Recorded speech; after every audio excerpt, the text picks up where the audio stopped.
All right. Started. Quick recap from last session. You had finally left the Forsaken Inn and started making your way to Rivendell. Um, on your first, at the end of the first day, you reached the last bridge and had decided to cross it to make camp that night. However, as you approached it, you could hear the wailing sounds of song emanating from the waters below you, the churning, dark, mysterious, mist covered waters of what is the name of this river again? That's been a while. The Horwell, I believe, yes. The last bridge on the way to Rivendell. Crossing bridge, what's the most? um, as you made your way across, it would seem the song managed to enchant Edric, your scout and guide, um, who effectively created a roadblock on the bridge, preventing your wagon from crossing and those behind from doing so as well.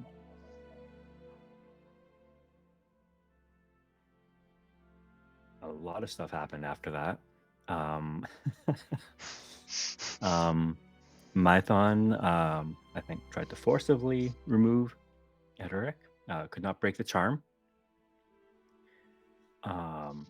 Vorag was drawn to the waters uh, and drowned. The woman accompanying you, Baralas, the cursed woman, the mute woman who wore the amulet about her neck, once belonging to Zurich, she too went down to the water's edge,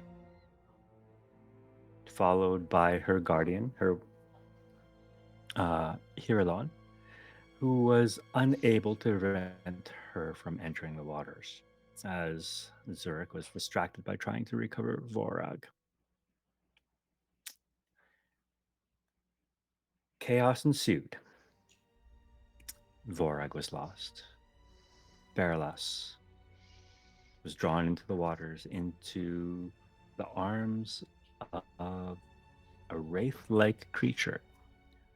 Now, Eucaliel would, and likely Mython, would know that these waters are rumored to be haunted with the spirits of those from the Second Age, um, those Dunedain who fell to the shadows and left to haunt the waters of the Horwell. Well, apparently, this particular shadow managed to draw in two of your members, and Baralas, with her amulet, was drawn beneath the waves and disappeared as she was swept downstream below the churning waters.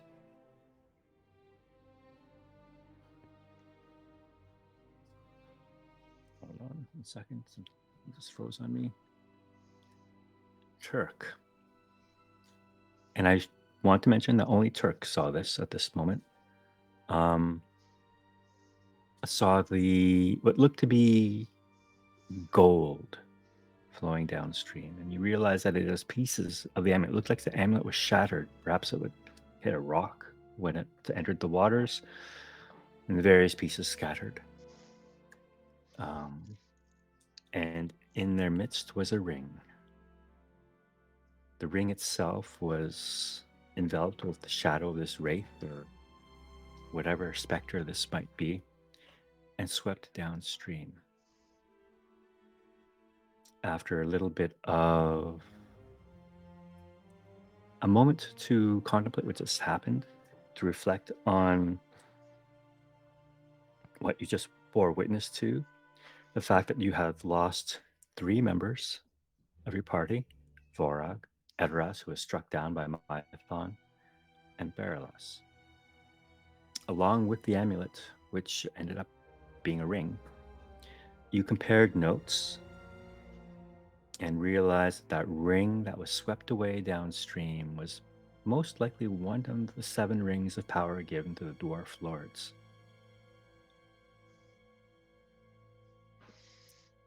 the gift of gold.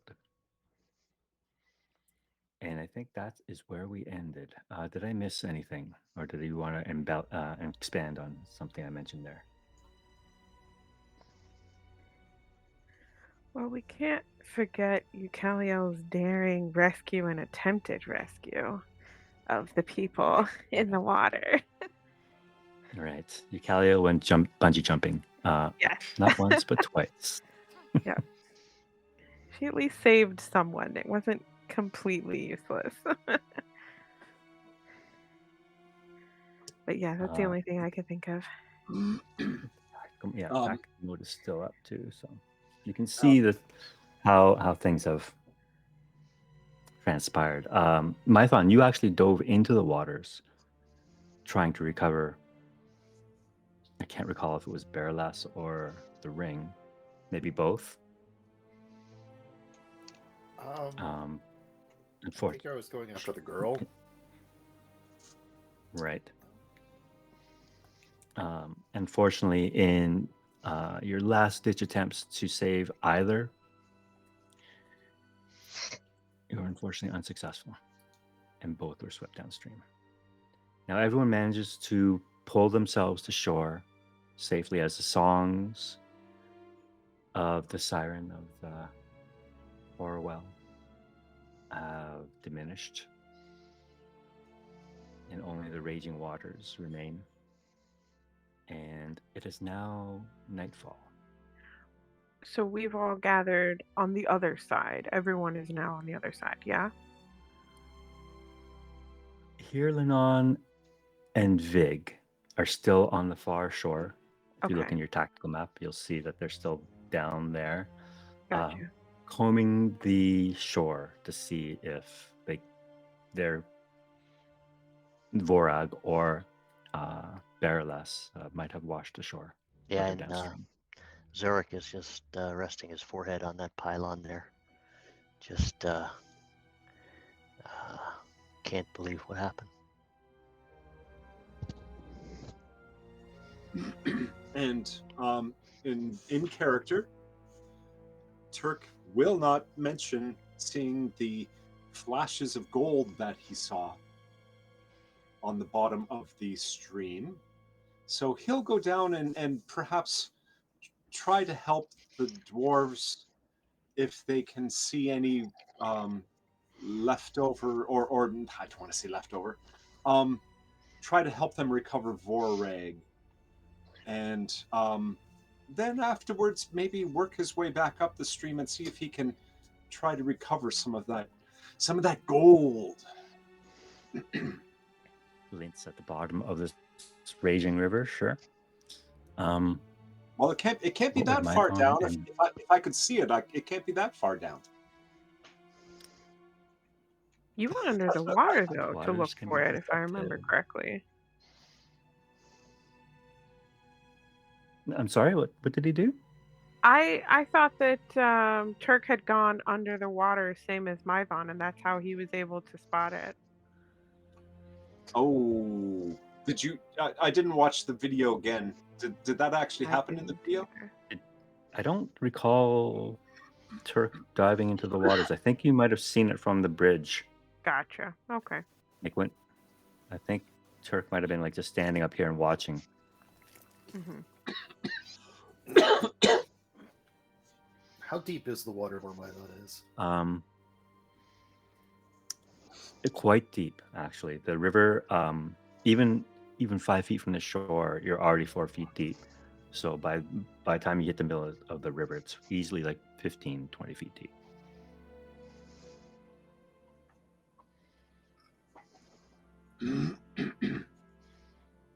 What season is it right now? This would be the equivalent of late August. Yeah. I seem to remember that it was summer. Yeah. Mirabar, who is sitting on the cart next to uh, Marigold, stirs from his slumber and looks around, blinking his eyes, rubbing the sleep out of his eyes. Says, Why are we stopped on this bridge?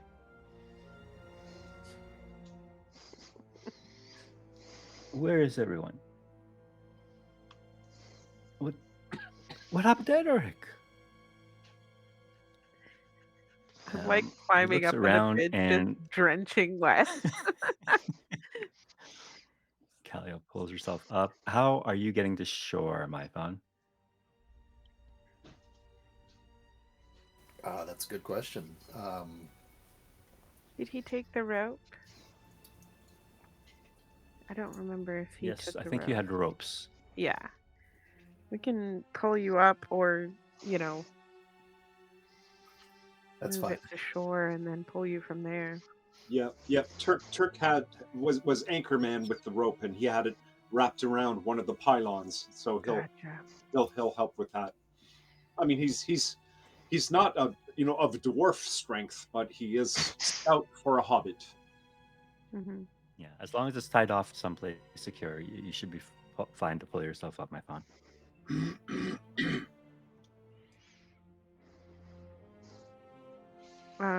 Is that what you would like to do?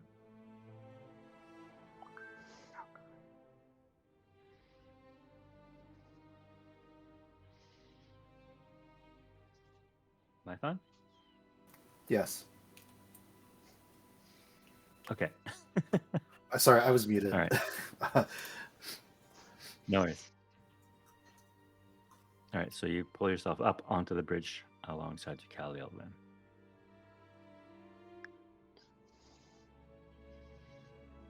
Mirabar is in a state of shock, rather confused, looking about, and just kind of prods Marigold to move the cart wagon forward. But there's the body of Edaric right in front of you still. I don't think you ever moved him. So Marigold will refuse to run over Yeah. Edaric's body. I can help move his body. I can't do it by myself. I'm a weakling, but I can help move his body. If Mython wants to take care of that. Sure. Yep. So we can go ahead and go over there and either put the body in the back of the cart or walk it to the other side of the bridge and like set it off to the side for now.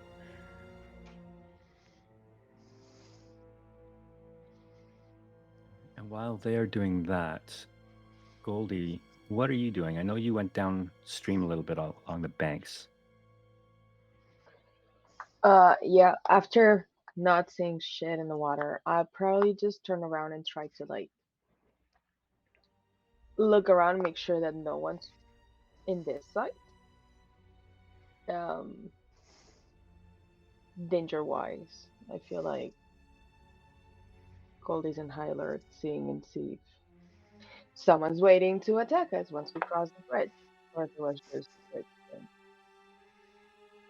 Can you make a perception check for me, please, Goldie? And that is a question. Perception.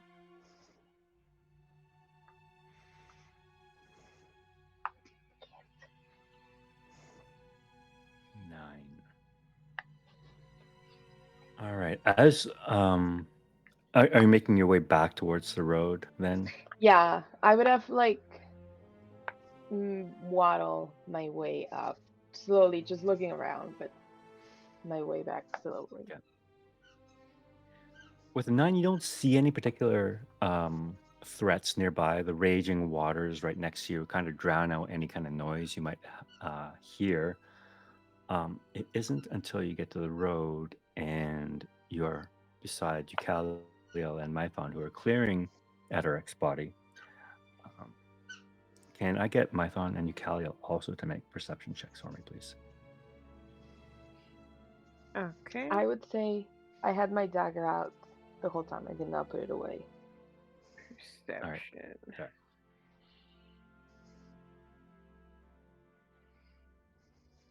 Not too shabby.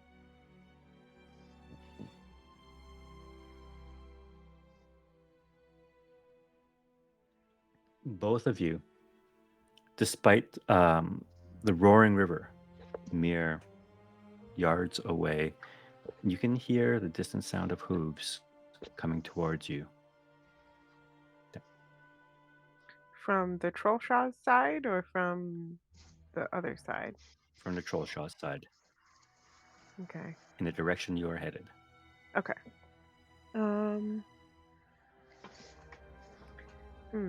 Well, from the Trollshaw side and hooves, I'm expecting friend, so I'm just gonna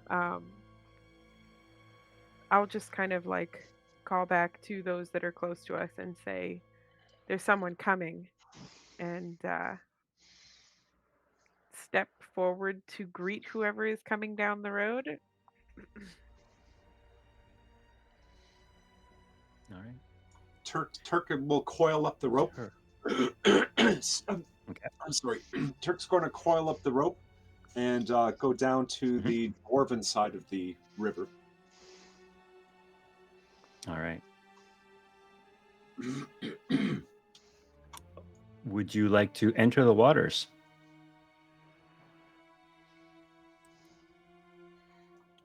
Not at this moment. Okay.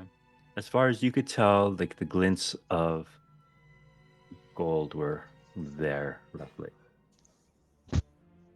Was that? Hold on. Around there.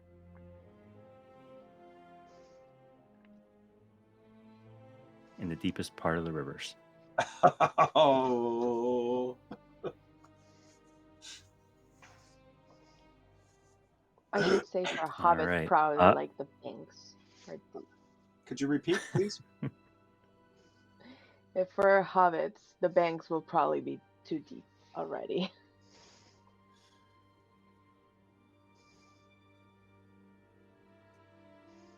All right. Eucalio, as you step forward to greet whoever is approaching you from the east, you notice that the hoofbeats, there are actually a number of them, more than half a dozen. Sorry, it's my dog running That's away. kind of unusual amount of travel on this road, isn't it? Like a group of that size? It is unusual. Okay. Well, I don't want them barreling down before they notice that we're here. So, um, okay, question. Uh, would I have known or would we have had, like for those of us that did like patrols out in the troll shaws, would we have had any sort of like whistle signal to each other that would just alert each other of our presence if we were in the area or something like that? The Rangers of the North likely would have, but you would not. Okay. All right. Um, I will let everyone know. It seems like a large group. And Fayendil has not returned, correct? Funny you should mention that. But I'll get back to that in 1 Okay. second because Okay. I want to check in on the far side of the river where Turk and Zurich are. I want to make sure where they are positioned when these horsemen arrive. Zurich will lift his forehead up off the pylon and look at Herlinon and Vig and see if they have their wits about them. Do they look like they're, of their own will, or are they taken over? Make an insight check, first of all.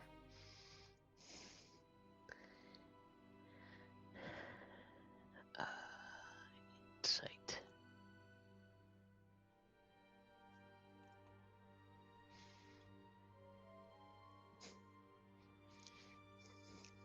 Natural 20. All right. Oh, With that, you can see that Vig has fallen to his knees in despair. He has given up on finding his brother Volgar. mhm. And you can tell He is broken. He has lost everyone. Nari, his son, Fogar, his brother, and he doesn't really count Jari. He's alone now. And he's feeling the full weight of that as he weeps on the shores of this river. All right, what's Herlanon doing? Hirlinon, he hears Eucalio call out that there are horsemen arriving. And he looks scared. Zerk's gonna walk over to comfort Vig and resist the urge to push Herlanon into the river. He's gonna like shoot Herlanon the stink eye as he walks past, fake a shove, and then he'll go and comfort Vig. And that's where he'll be as the hoof beats approach. All right. I need Turk, Zurich, and Goldie to make perception checks for me, please.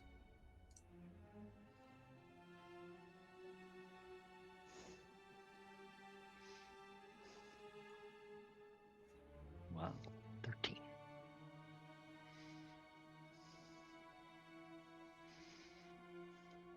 All right. Everyone except Zurich, who is busy comforting Vig, notice Hirlinon slinking off. Fuck.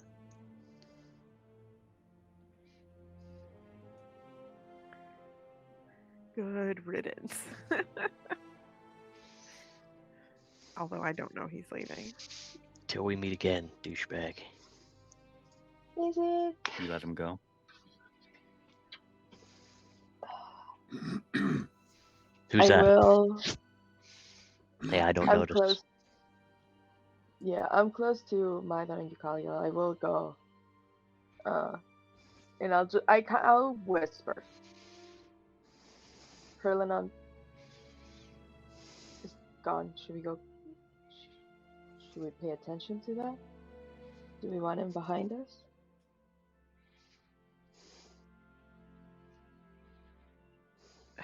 I certainly don't want him with us. No, definitely not. Unless we're planning on cutting him down where he stands. At that, I will just look at Maidon.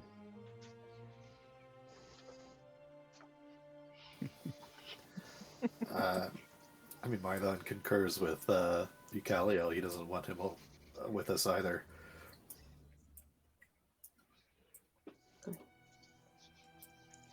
Then I'll just So you let join. him slink off into the forest. He's already gone. By the time you have this little conversation, he's kind of disappeared off into the brush on the far side of the river. Turk, you're the closest to him. You see him do this, kind of hide, trying to make his way and trying to hide amongst the brush. Something you'd like to do?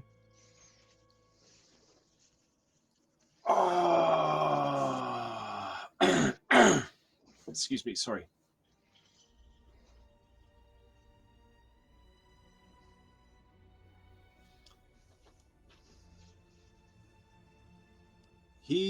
Turk's going to. So I can hear hoof beats coming. Yeah, now that Eucalio has drawn your attention to them, you can kind of hear them slightly over the roar of the river below you. And my perception was good enough to notice that Herlanon was leaving, but did I notice No. anything about his demeanor? Well, you could tell that he was trying to sneak away.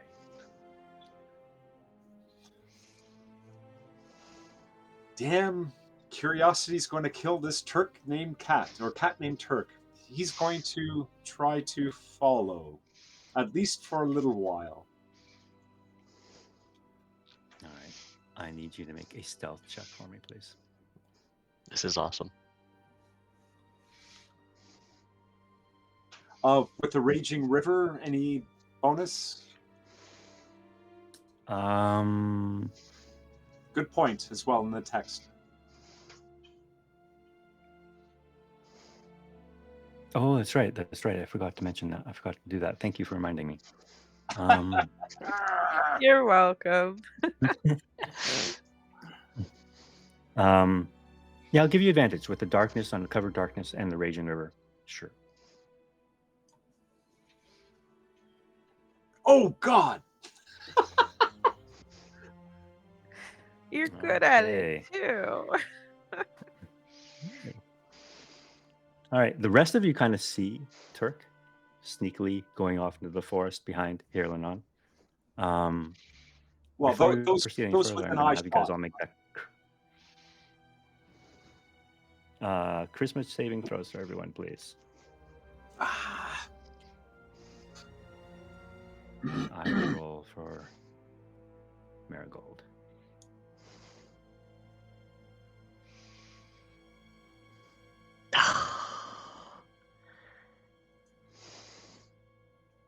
I'm going to cover my eyes.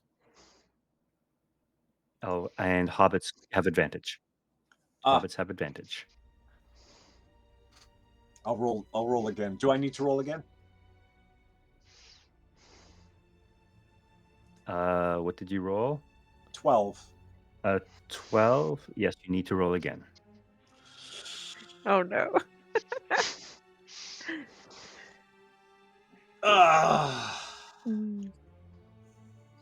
That was just straight charisma though. I didn't. Do you have any bonus to charisma save? No, I'm a minus. Okay. He's really off-putting. No. Roll again for. Looks like we've got a fair few people who got shadow points for that.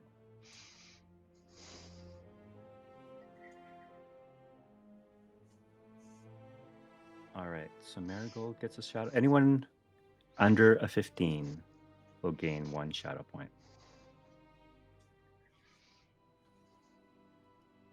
No. That's everybody but me, I guess. Looks that way. Us long-lived people, I guess. I'm unfazed by the death of others. Where is shadow for Marigold?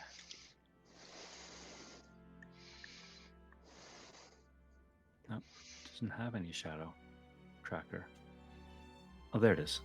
1. It's got 2 now. Okay. Alrighty. Is anyone at half their wisdom score? Half And of the shadow wisdom points. score. Half of the wisdom score. Half of the wisdom score. No, I'm 1 point away from half of my wisdom score. I'm 1 point away as well. I didn't realize that Zurich Just had a that many shadow reminder: once you hit half, I have 5.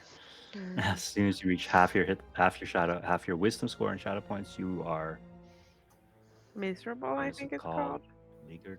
Miserable. Yes, miserable. Yeah. Thank you. And you'll have What was it's the same thing as 1 level of exhaustion. Why did Alrighty. How many shadow points total can you get before you're just done?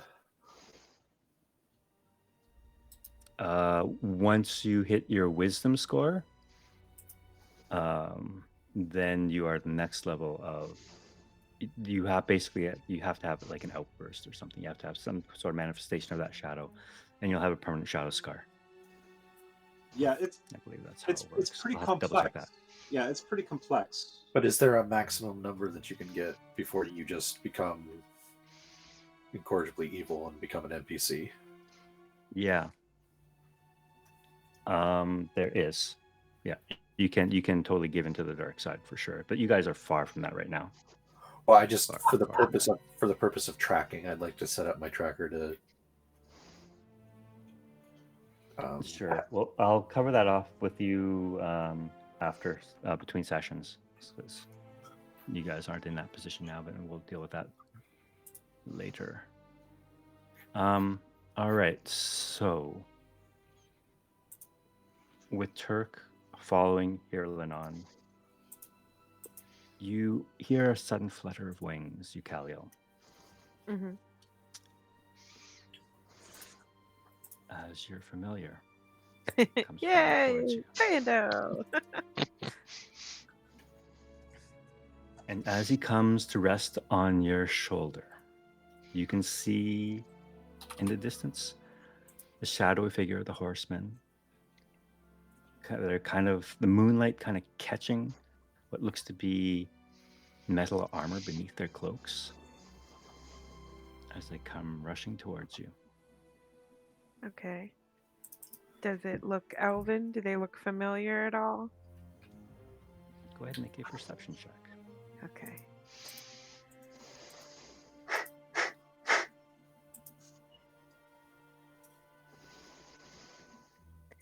It would have been good.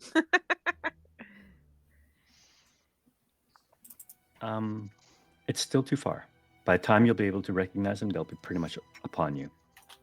I'll ask You have Fando. one round, basically. They're coming at a full gallop. Gotcha.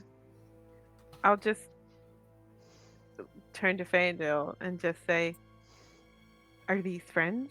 Foes?" Friend? All right. And I will let everyone know that friends are approaching. And All right. probably let me do the talking. I'll make sure that my hood is down at this All point. right. As the horsemen approach, you realize it is a blend of elves and rangers, led by two individuals. You recognize them immediately as the two sons of Elrond, Elrohir and Aladen. As they ride up to greet you, they stop, rearing their horse. The horses rear slightly as they do so, and they see you, Eucalio, and they both bow. And, Hail, Eucalio. We were sent to retrieve you and escort you to Rivendell. I'm glad my message reached you. Um, did you find anyone else on the road that we were looking for? I do not know who you could mean. Okay. I did put in my note that we were looking for that we wanted them to try to like waylay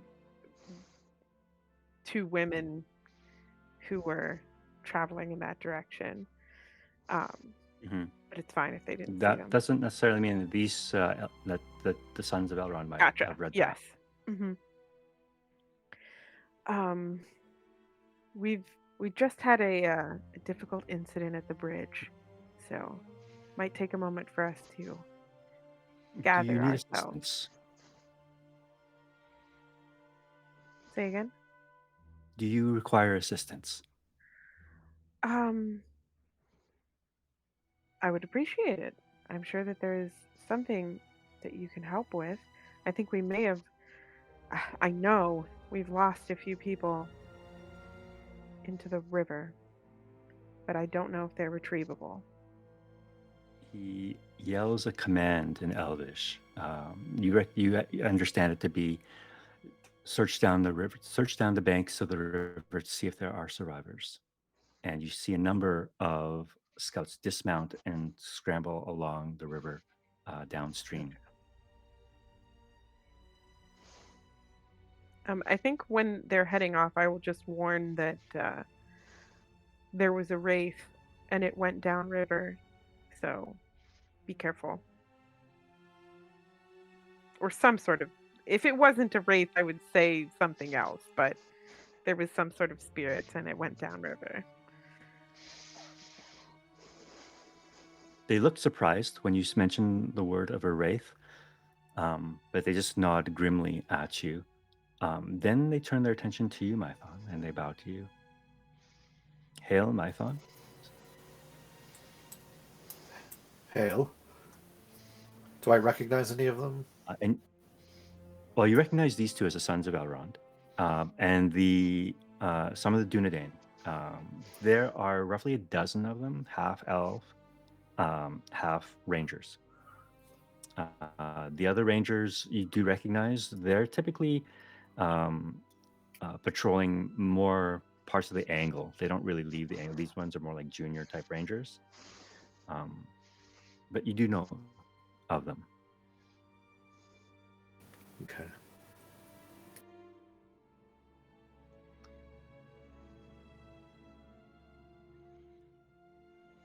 They say, they continue. Elro here actually says, the roads are not as safe as they once were. Even through the angle, trolls and bandits have become emboldened as of late.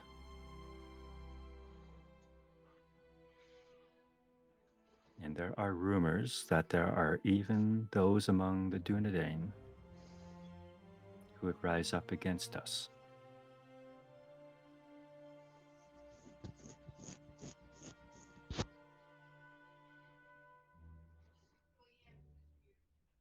I am just going to make a quick roll here. I think when they say that, I'm just gonna look at Mython and see if he like speaks up and says anything about it.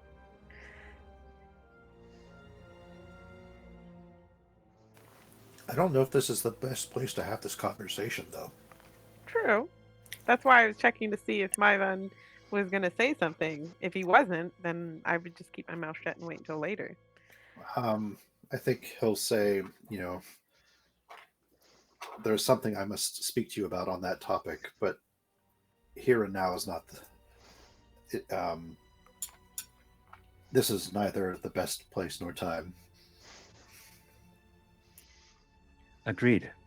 Let us get you to safety first. And they kind of mill about. They try and make sure that the wagon is intact, that the two hobbits are safe. You see about half their contingent going downstream looking for survivors. Zurich. You can see the elves on the far side of the river. They spot you. They yell something in Elvish while they point at you. Is there something?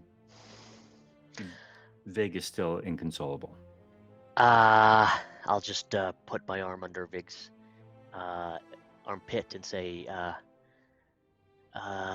come on, Father, it's time for us to go. Can you make a persuasion check for me, please?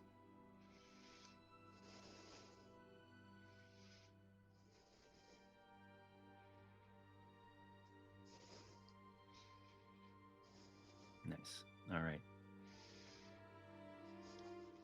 You can see him reach into his cloak and pull out what looks to be like a blue gem, like a sapphire almost. Small, maybe about the size of a quarter. Fits in the palm of his hand. He brings it to his mouth, gives it a kiss, and throws it into the river.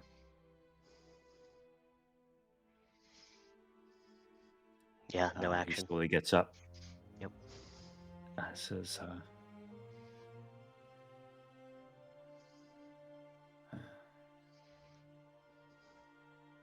I'm still bound to that man, despite my losses today.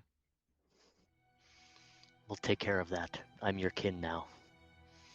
Come with us. Come with me. We'll fix that problem together. And he will accompany you back towards the bridge. Turk, I need you to make a survival check to see if you can follow Hirlin on.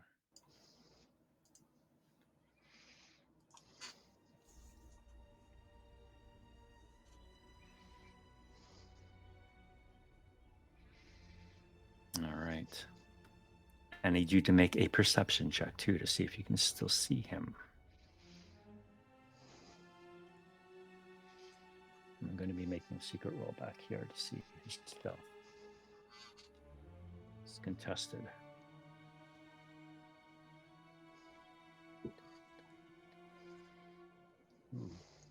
Interesting.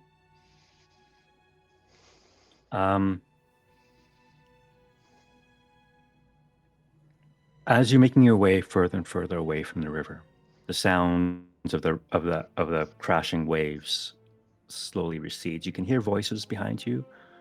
Some sound elvish. You can make that out. But your focus is on your quarry here, Lennon, as he sneaks off westward, south of the road, staying amongst the brush and the trees to stay out of sight. You're unable to see any tracks that he lays, but you can every once in a while you hear a twig snap or you see a shadow move ahead of you, and that's what you're following at this point in time. You've moved roughly 200 feet away from the river by this point in time. The voices have pretty much been drowned out. You don't hear anyone else anymore. He's moving at a very fast pace.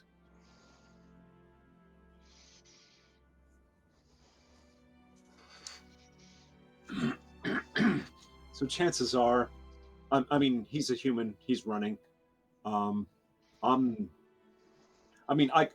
If I've made the perception check, I can hear him literally moving through the brush. Yeah, he's not dashing. He is moving in his normal speed, but because he's trying to stay stealthy.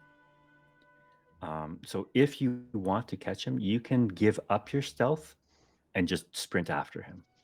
No, I'm going to turn around and go back. By the time I come back, then is Zurich, and I apologize, I don't remember the father's name. Vig. Thank you. VIG. They are now there while I'm around. Oh, why can't I touch my icon? There we go. So I'm back here. Can I call them? By the time you return, if you're trying to stay stealthy, it'll take you 3 rounds. By that time, they're probably on the other side of the bridge. I don't want to be stealthy returning to the river. I just want to get back to the river. Okay, so you're running. Okay. So they'll be just maybe 3/4 of the way across the bridge by the time you get back. And by that time, you can see clearly people on horseback on the other side talking with Kaliel and Mython. They're kind of milling around, the wagon, making sure everyone is okay. They're looking at the body of Edoric, and Mirabar is there trying to implore upon the elves to take him to Rivendell. What race is Mirabar again? Human. Okay. I'm going to. I know everyone's going to shake their head, but I've got to do it because it's in character, and there's a reason for it, and I can explain it later. Turk's got the rope. He's going to tie the rope around this pillar. He's going to see if he can recover those gold pieces. All right. Rope around himself. Rope around the pillar. All right. I'm going to have you make an athletics check with advantage because you have the rope. Just to see if you're able to fight the currents of this river to get to where you want to go. Here we go. Releasing.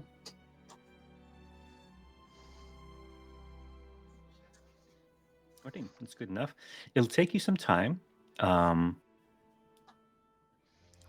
2. It'll take you like 3 rounds. It'll take you about half a minute to get down there and come back with the gold.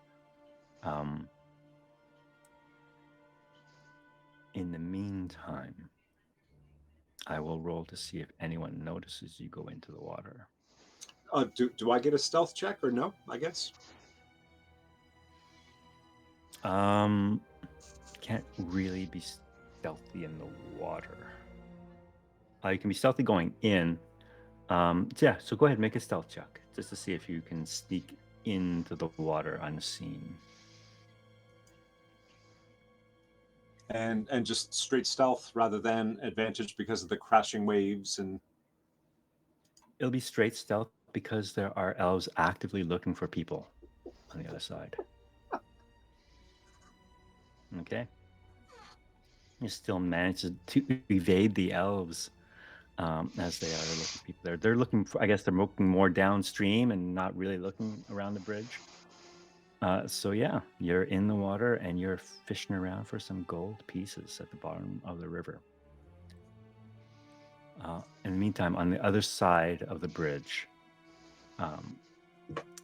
Elradir speaks to Mython and Eucaliel and asks, "How has your travel been to this point? We were expecting you sooner. We were expecting Have you to encountered?" be here sooner.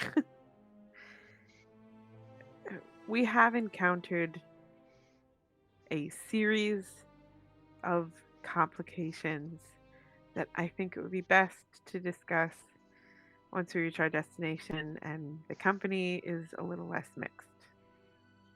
And I kind of like glance over at the merchant. They are speaking Canyon, Yes. High Elvish. Yes.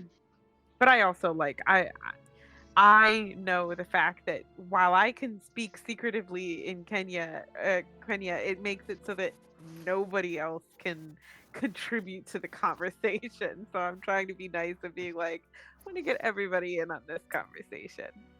But I will say that we've had multiple encounters with beings of shadow. You do know the elves of Rivendell well enough to know that they speak in Quenya when they do not want to be understood by people outside. Exactly. Their kind. Yeah. So I just told them. Yeah, they're being quite rude about it. Yep.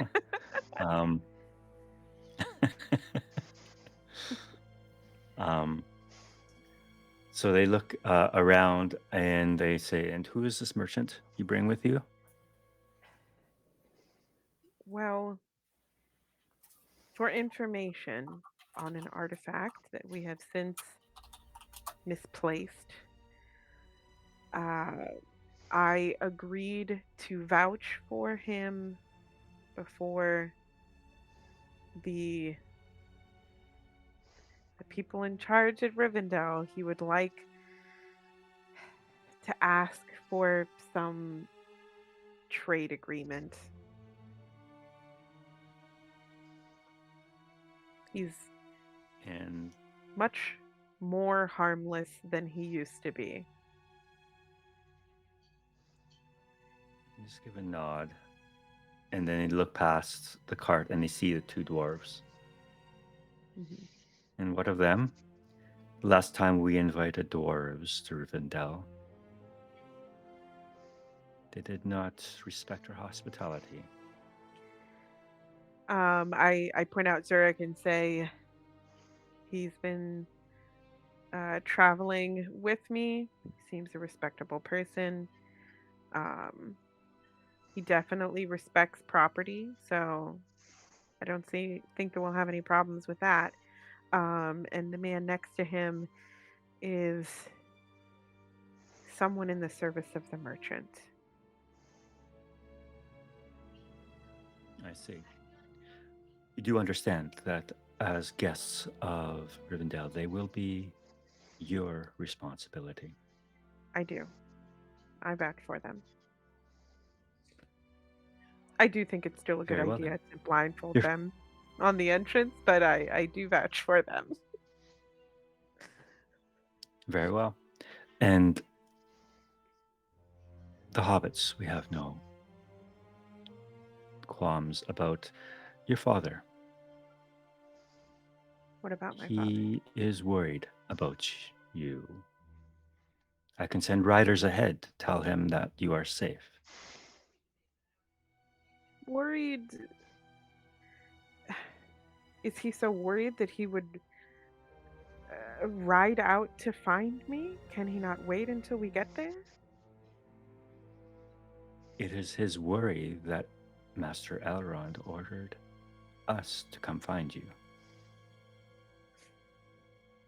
He petitioned Lord Elrond himself.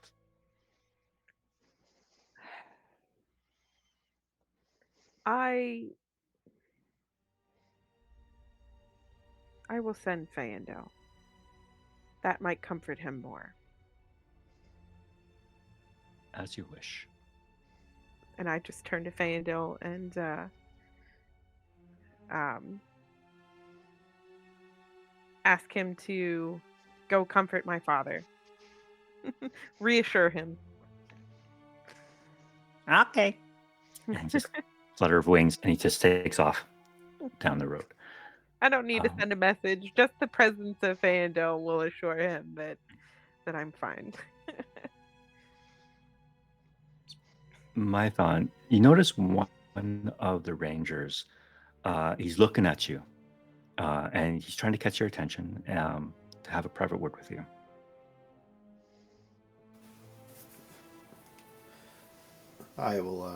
He will step over.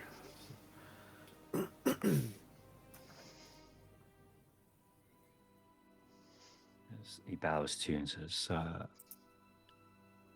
look, Mython, I bear troubling news. Gilrain has gone into hiding. It would seem Arasil has challenged her leadership amongst the Dunedain.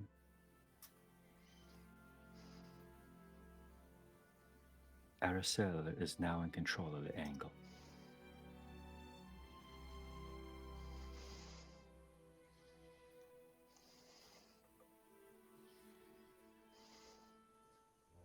Okay. So he's basically telling me there's been a coup.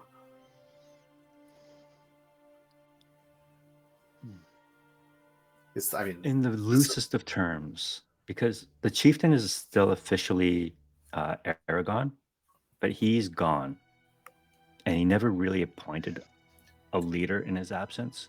So it kind of de facto went to his mother, Gilrain. And obviously Gilrain and Arasil have differences of opinions in how the Rangers of the North should be run. And apparently Arasil has somehow gained the upper hand in that debate.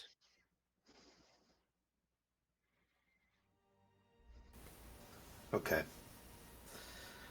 Well, he'll add that to the matters to be discussed with the... Oh, you know what? No, he will say, have you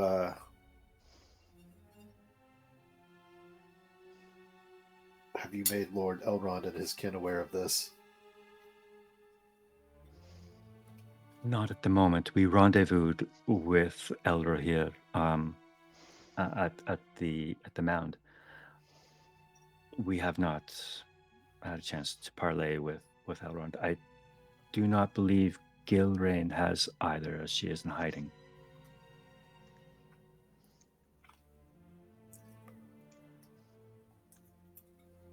He'll glance over. Only a few of us remaining here, loyal to her. He'll glance over at Elrond's sons and he'll ask, are the brothers at least alerted? Yes, they are aware.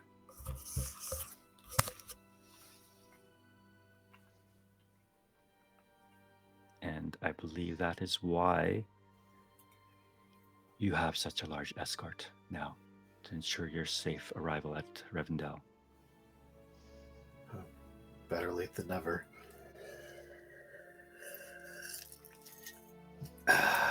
Arasil, for as arrogant as she may be, she would never raise a hand against the sons of Elrond.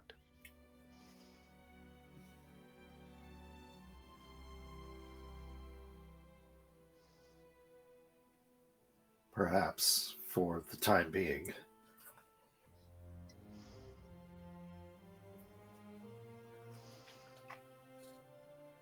do you mean by that? Do you Well, believe Erisol means to wage war against the elves? out of character, maybe I'm misremembering, but isn't her faction the one that believes the elves intend to basically take over? Sorry, go ahead. I was just gonna say what you're saying. Yes, as far as we know, that's what Burly The Redhead dude Yeah, said. the redheaded. Yeah, So Turgost. yeah, right. But that's, I mean, I'm recalling correctly. Yes, that's her faction, the ones that are. Yeah. Erisol is more her main gripe about being a ranger of the north is that they don't she believes that it's a waste of their talents to be up here defending the wildlands, defending the Shire and Breeland from the threats of the north, who because the people here are ungrateful. They think they're all bandits, which you have experienced firsthand. You don't say. And he feels it would be better, the Dunedain would be better served to return to Gondor in service of the steward So, and abandon the north. so it isn't the same. That is her main thing. Because the other Dunedain, he was, I mean, he was openly stating that the elves are up to no good. Yeah, Turgost is openly anti-elf. But you never heard those words come out of Arisel's mouth. Arisel has always debated to say that we are wasting our time up here. We should be moving our forces to the south, where the real threat is, where Okay. Mordor is. Well, in that case, I retract what I said a little while ago because I was misremembering what the different political alignments were. Can you make a history check for me, please, or an old lore check for me, please? Now, with advantage, because you are. So it's just a normal roll because I'm still exhausted. No, I'll forego the exhaustion here. This is something you very might likely know. Okay. Guess not. All right.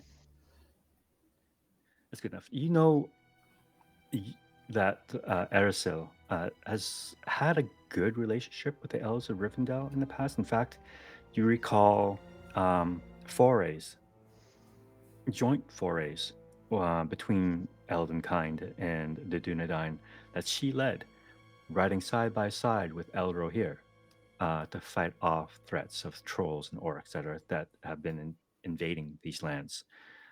So it's kind of a surprise. It would be. It's kind of incongruous that she would be trying to be fighting elves because she has had a good relationship with them before. That's why I'm saying, like, I would like to redact what I said before because I was just misremembering who was who in the realm of Dunedain politics. Fair enough. All right.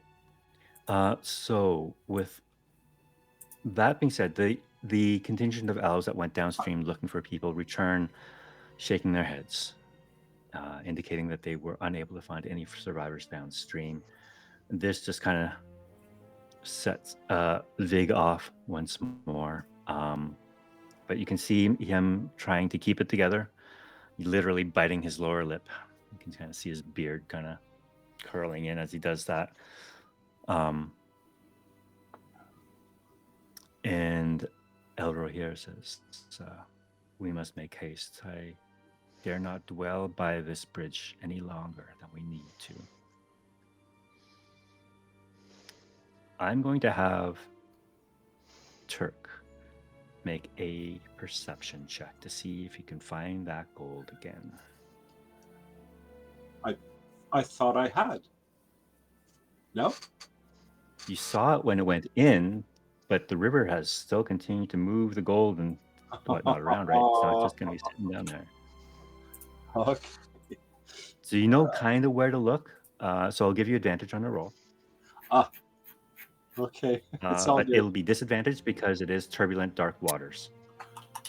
So it's a straight roll. Oh, okay. Whoa. So I'm not sure how to. I shifted up already, so I'm not sure how to shift down. Okay, that's fine. We'll just take your first. We'll just take the first roll then. Okay. It'll come up with 2 dice, and we'll just take the first one. Here we go. Letting go. You sure it's not the second one? 14. With a 14, I will have you roll a d4.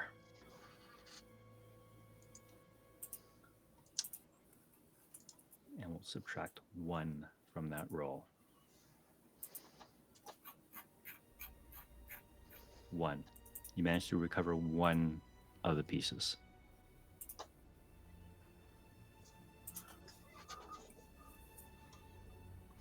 All right. The rest are beyond you. They're either washed further downstream, or lost in the dark, buried. Who knows? But you're only able to retrieve the 1 piece. No, it's all good. Okay.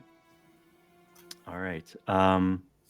In the meantime, you see everyone kind of marshaling on the far side of the bridge. Everyone's kind of in the wagons, put on backs of horses. Goldie, if you like, you can ride on the back of a horse with an elf, or in front of the elf. As one of them offers you a lift. Do I see Turk? At this point, you do not. I made all my rolls. Nobody saw me. But if we did see him go after Herlinon. Yes, you did. I think I'm just gonna do take a little look back, and then I'll just accept the lift and climb up. At this Okay. point, am I maybe getting out and coiling up the rope and coming after?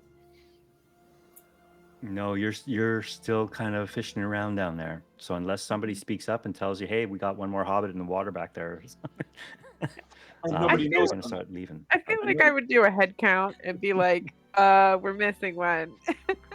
Yeah, but I did see him go after Herlinon, and That's we right. haven't mentioned anything Yes. about him. So I'm just assuming he's elsewhere, right? I will But the power of also, it. before we leave, because we're technically going to have to wait for Turk anyways, I will ask the merchant what if he knows how what was his name? Edric. Edric, yeah. If he knows how Edric would have wanted his remains handled. How would I know that? He was an employee. He was my scout. I don't know. Bury him someplace. Not a tear shed, huh? Okay. Then I will kind of requisition a couple elves to help find a place where we can quickly put together a cairn or something. I don't necessarily know if we want to spend the time to fully bury, but at the least cover in rocks, you know. Eladon sees what you're trying to do, and he comes forward and bows his head to you and says, "My lady, we do not have time to bury your friend, unfortunately. We must either leave now or give him to the river." I don't mind taking him with us in the carts. And we can send him to his rest a little closer to our home. if that's acceptable. He shall find his final rest at Imladris. Then, yes, we're missing a hobbit. Let's find him and then be on our way. And I It has will, been my experience that if a hobbit is missing, they often do not want to be found.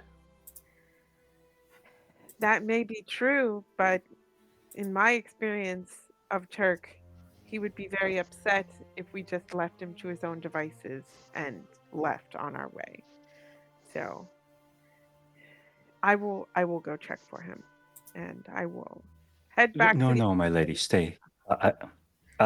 Stay here. I will send a couple of my men. Oh, where was he last seen? I will ask Goldie because I didn't see him, and she says she last saw him like heading into the woods on the other side of the bridge. Yeah. Yeah. None of us saw you go in the water. Yeah. Goldie, where's Turk? I was gonna say, what was the conversation on? And then like you turn and you talk to me in something that I understand. Goldie's getting whiplash right now. She's not Yeah, very yeah, smart. yeah. Because we're totally Uh, speaking in a language. It's just like you're just like, oh, that's all What? nonsense. And then I just Me? started saying Goldie. Yeah. I'll say he was looking for something in the woods. Which no one has mentioned. All right. Very then well. I will And he signals two riders to go across head the across. bridge Okay. immediately to look for him. And this is about when, Turk, you're dragging yourself out of the water and you see these two elves come riding across the bridge towards you. Do you make That's yourself our seen to hobbit. them, or do you want to hide? No, that's fine. I mean, I've got deep pockets. I've put things in the pockets, and I'm coiling the rope up, and I'll hail one of the riders. All right. One rider said, "We found him, Lord Aladan." We're good, man. We're good. We found him. And he reaches That down. was quick. He reaches down to pull you up onto his horse, Turk, if you take it. Yes. Taking my He rope. does though. not make any comment about the fact that you are soaking wet. Yeah, take your rope as you drip on the horse's back, and you're getting this rider quite damp too. All right. So with all of you regrouped, Eladan and Elrohir are about to guide you guys back towards Rivendell. Is there anything you would like to do, either here before you leave the last bridge or along the road? Because it will take still the better part of 2 days to get to Rivendell from here. Before we leave, I will take that like hair cutting that I had took and I will tie it around the elven dagger and I will drop it into the river. Because I lost them both. So I'm just chop them both into the river and say a few words and then um I think I'll probably ask one of the elves if I can hop a ride on one of the horses. Sure. In fact, they will give you your own horse, and two of the soldiers will double up. Okay. Can you give me an insight check as you drop that dagger into the water? Okay. Oh no. It's a special dagger and I'm losing it now. Okay. Insight. Is there anything that would give me any advantage to it? Because I'm not sure what I'm inciting on. That's exactly the point. Okay. All right. Just making sure. no advantage.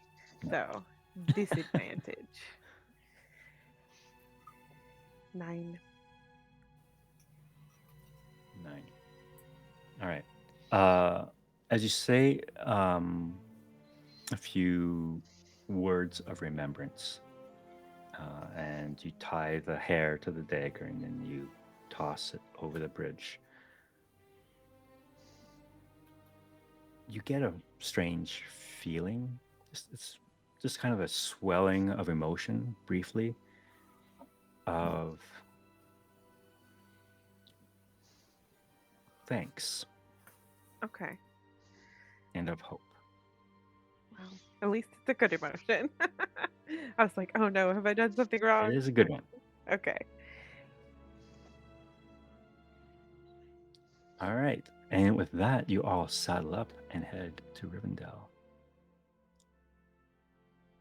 Now, along the way, Elrohir and Eladan, they just check in on to make sure that you're comfortable, um, that you're safe, um, but they don't pry too much.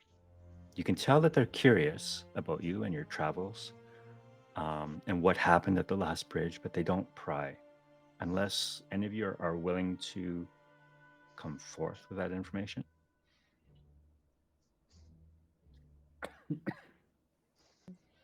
Are we writing? I think I'm gonna turn to whoever is riding the horse. I'm like sitting with them, and I'll ask, "Is there a way you guys have to not be followed?"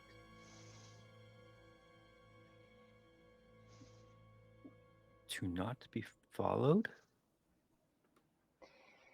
We have been encountering weird people over and over again, and I don't feel safe knowing they might be either behind or in front of us. You guys were coming from in front, so I'm gonna guess and assume they're coming from behind if they're coming. And I don't like it. So I don't know if you guys have scouts that I don't see or something that will stop if someone tries to or decides to follow. Are you having this conversation with the elf that is giving you a lift? Yeah, just gonna. Okay. This particular elf, she is a female warrior. She introduces herself as Iluva, and is, don't don't worry, Lady Hobbit. You are safe with us. You need not fear. Nothing will touch, or no harm will come to you while you ride with us. Yeah, well, I've heard that before, and let's say that I don't believe it anymore.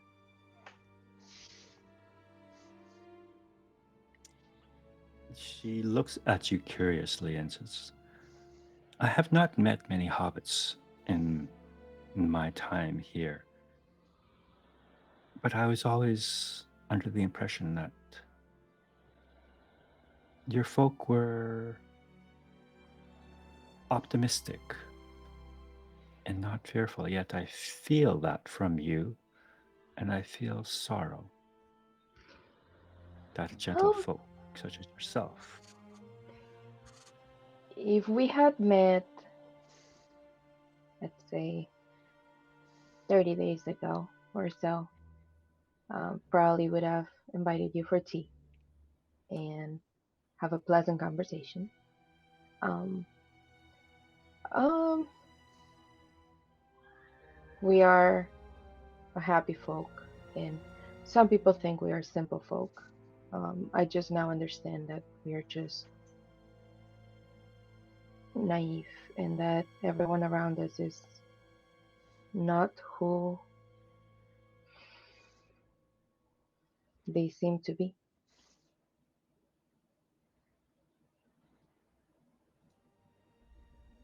Mm. There is strength in innocence, there's strength in simplicity. I feel that many may underestimate hobbit folk.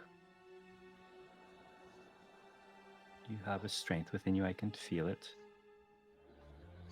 And you have our protection.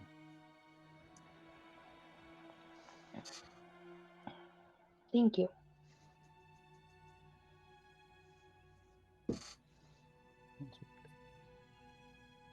All right. That was bizarre. I don't know why that happened.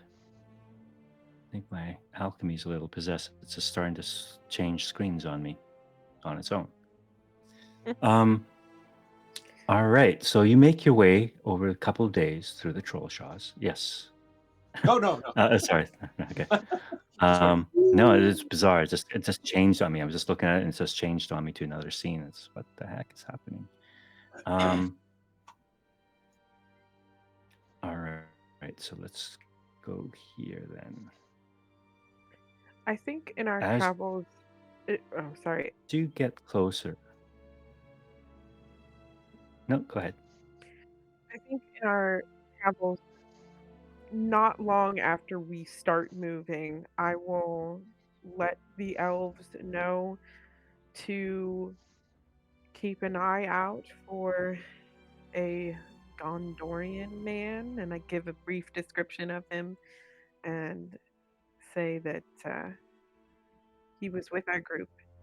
And at the approach of the elves, he seems to have fled, um, but that I believe that he has ill intent and should not be allowed near Rivendell. And I'll give his name as well, but definitely the description. So you notify Elrond's sons Yes. about Yes. Hirlenon. Irlanon, yes. Okay. Say, thank you for this information. We will send word to our scouts of this man, and we will report this to our father. Thank you. Of course.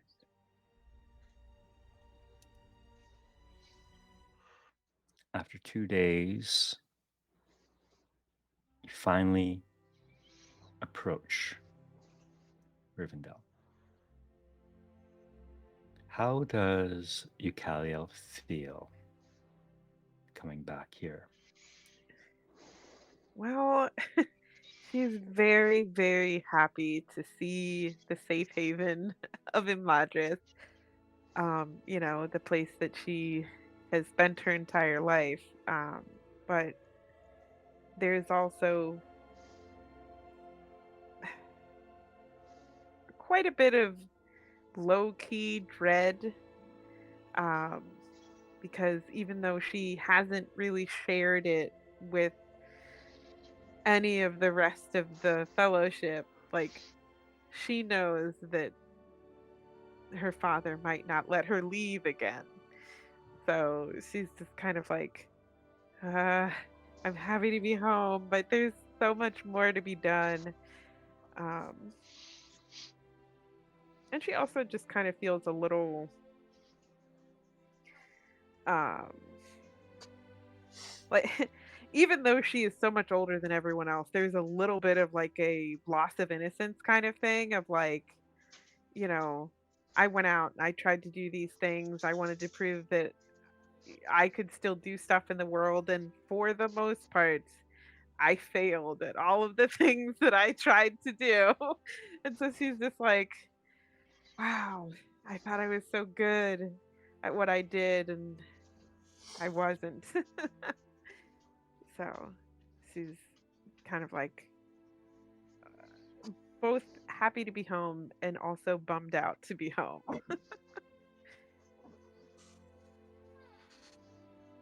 All right.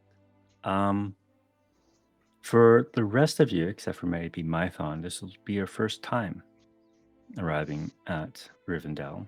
For many people, this is a place of legend, of storybooks and myth.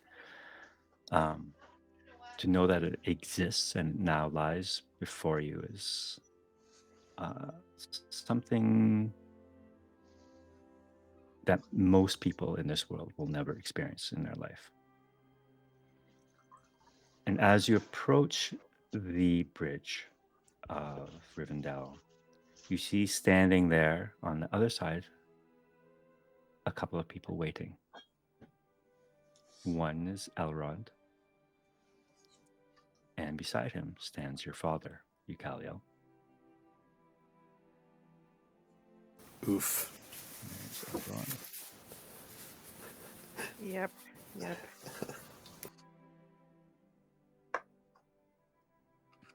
And your father here. Where did he go? I wrote down his name. Now I have to Ilfirnon. re-find it. Ilfirnon. There it is. Yes.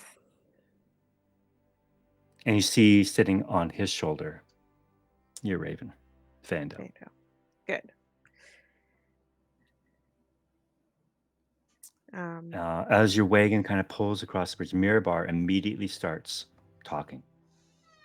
He's saying, "This is a beautiful, beautiful." And you can see a number of elves immediately just kind of like tactfully grapple him and kind of Yeah. march him off to one side. um, what would the rest of you do? Because you're kind of left there in this courtyard now. A number of elves are taking care of the horses and the wagon. Obviously, Elrond and Eucalio's father are approaching her and Mython, but the rest of you are kind of left to your own devices, just kind of standing. What would you like to do? Well, greetings. Welcome. Thank you for your welcome to your last humble home. You got something to eat? How about some of that elven wheat bread? Joking. Elrond's famous resting bitch face just kind of looks at you.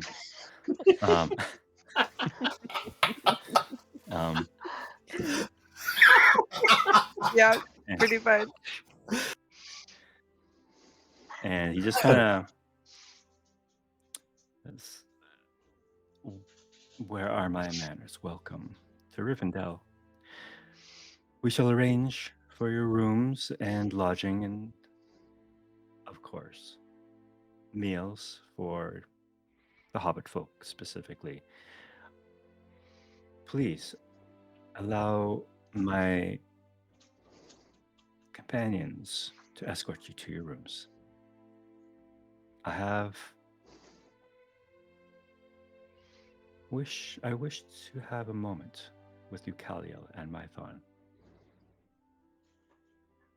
Eucalio just kind of like bows her head a little bit, like kind of, like she knows she's in trouble or something. And it's just like, okay.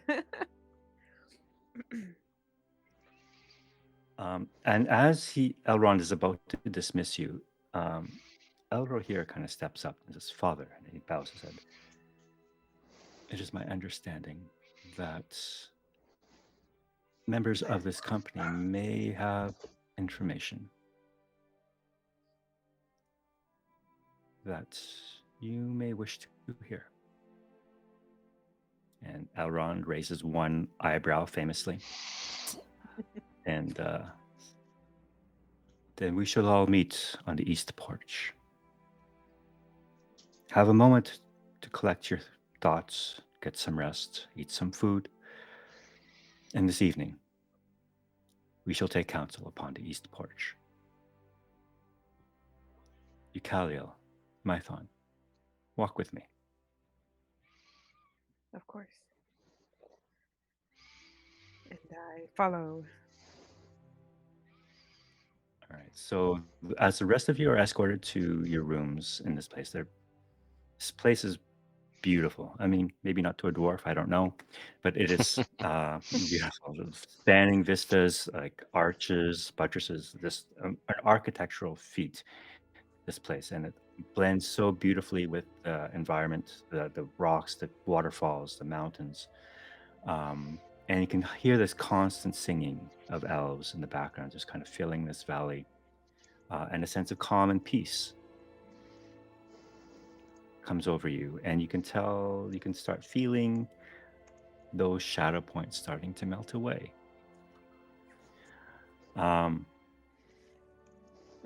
While I am talking to Eucalio and Mython, the rest of you can take your long rest. Wow, I'm so jealous. It's only a matter of time. Did that Um, get rid of exhaustion? yes, it will get rid of your exhaustion. Mhm. It'll Bingo. also refresh all of your stuff that you've used. Because pretty much everything refreshes on a long rest. And sorry, you'll also be able to level to 3. So if you want to do that in the background as well, Ooh. start looking at that. Um,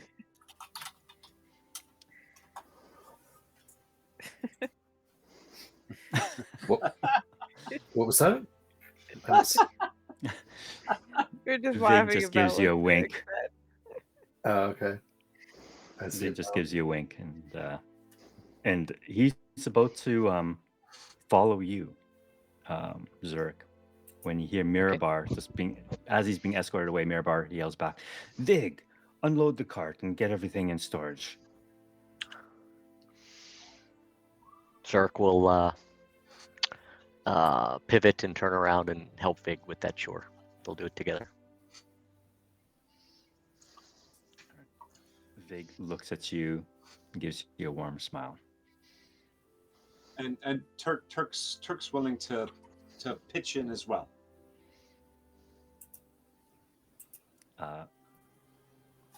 Mirabar looks back and sees you two pitching in and says, "I'm not paying for your time."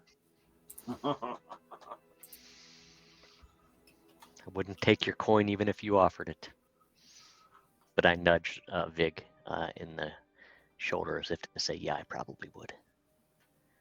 He doesn't offer me any coin anyway, so I wouldn't expect much from that man.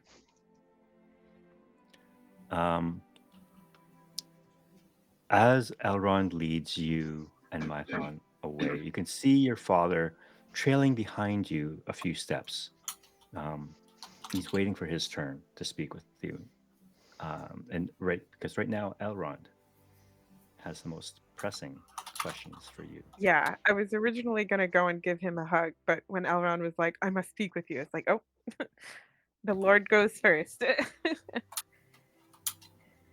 We're leveling to level 3? Yes, we're leveling That's level correct. 3. Yeah. Sorry to interrupt. Eucalil, I understand you failed. I did, and I am sorry. I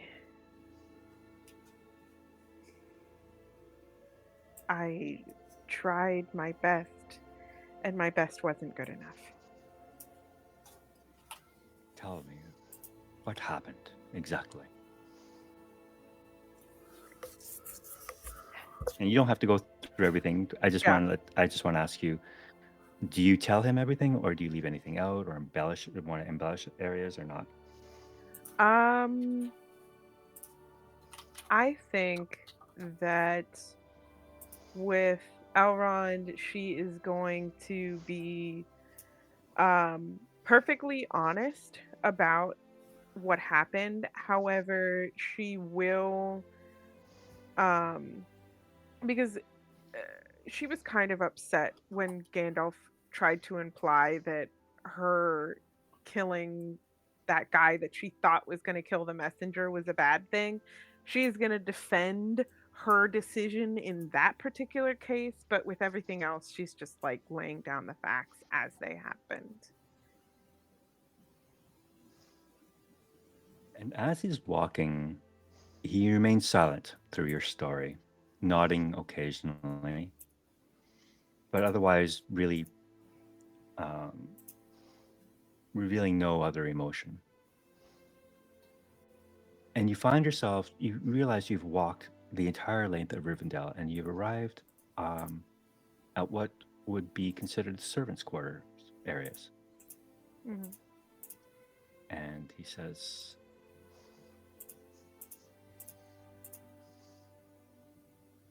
well, perhaps you did not fail after all. And he knocks on the door. Answering the door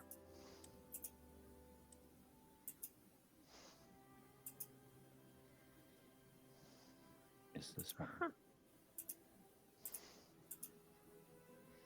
And as Surprise. she opens the door, she bows and curtsies to Lord Elrond, and then looks at you, Eucaliel and Mython, and turns specifically to you, Mython, and says, "Please accept my apologies. I did not know who you were at the time."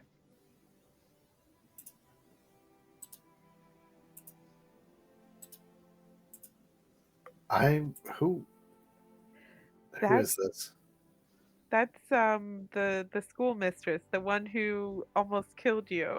Oh, okay. Last time I saw her, she was wearing like a hood and stuff. I thought, Mhm. okay.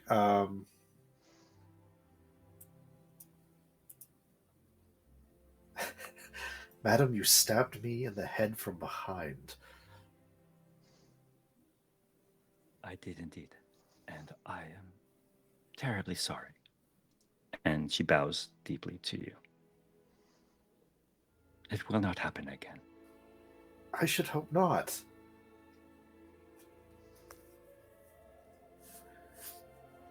And Elrond says, "Yes, Anna did tell me that her encounter with you was not a very positive one, and misunderstandings were clearly had. Anna works for Saruman the White. She is his agent. And you see standing behind Anna is the other woman, the messenger, but she seems a lot healthier now. If I can find her picture, her healthy picture. She has a special healthy picture. She has a healthy picture, a picture where she's not dying. Nice. Um, Orla, I think I had it written down as her name. yes, Orla. Yes. Orla, where did you go, Orla? It's probably in this one. Yeah. Orla, there she is. Yeah.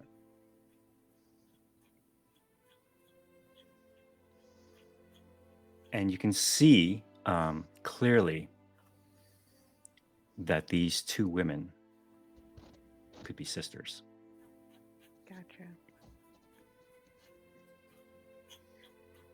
Well, I guess I'll just say when I see her, I will just say, I am glad that you got here safe and sound, and I'm glad that you recovered.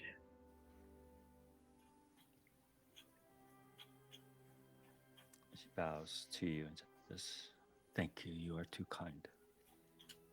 I feel quite terrible for what happened before, and had we known who you were, who sent you, well, things might have been very different."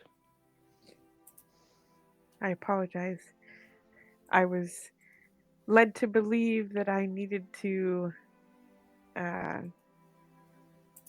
keep my identity secret for the most part, and so I didn't immediately say who I was and where I came from. That is completely understandable, and it is my failing for not having taken the time and precautions to understand who my perceived adversaries were. For that, I apologize. Of course. Uh, Strange question. Did you bring my horse back?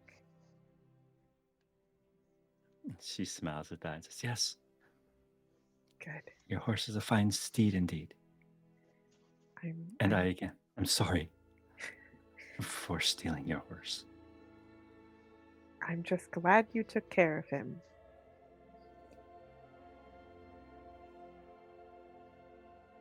I had my doubts, to be honest, as to why a bandit would be riding a horse of such good quality. But my priority was to get Orla here to Rivendell to safety with her message.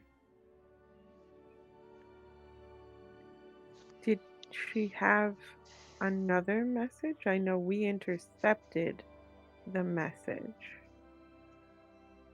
No, unfortunately, she was not in a state to tell me that she had lost the message when I rescued her from Bree.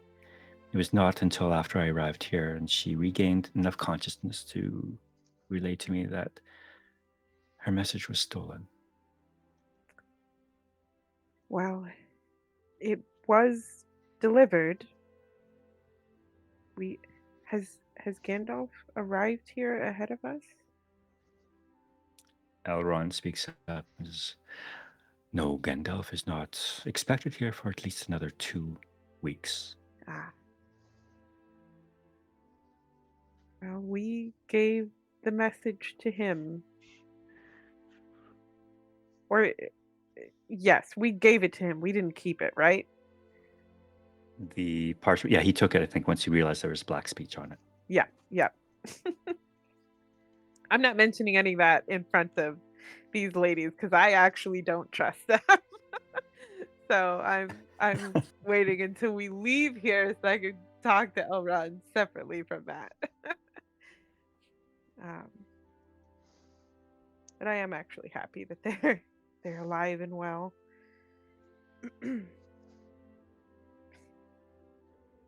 Elrond turns to you, Mython. Does your wound need tending?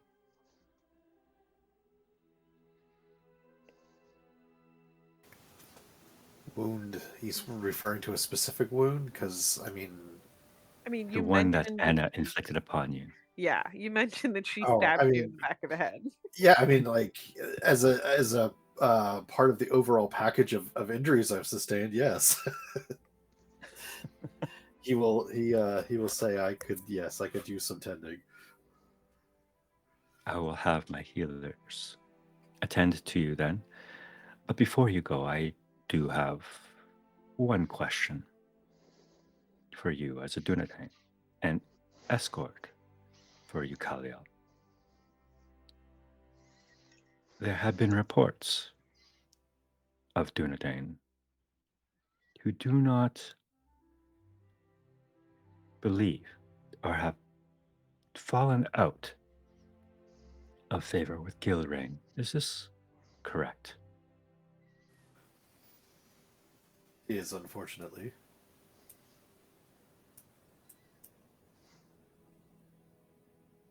Is this, in your estimation, something to be concerned about?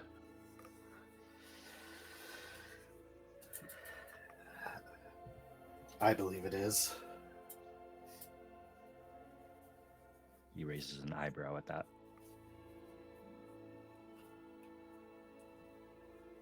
In what sense?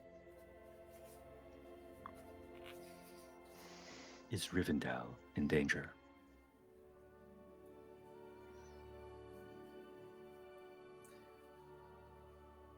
I don't know if it poses a direct threat to Imladris, but if the Dunedain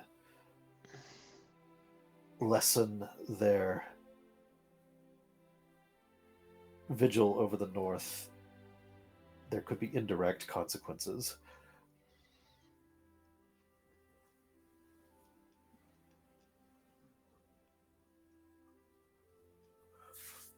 So it is true. Dunedain shall abandon us.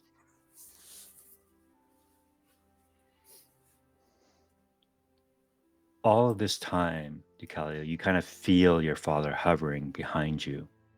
And as Elrond speaks these words, you can sense by them that he means that the time of elves is passing. Mm-hmm. I kind of like exchange a glance back at my father when he says that, just to kind of like scope out whether it does seem like maybe my father is going to be like, okay, you did your thing, let's leave now.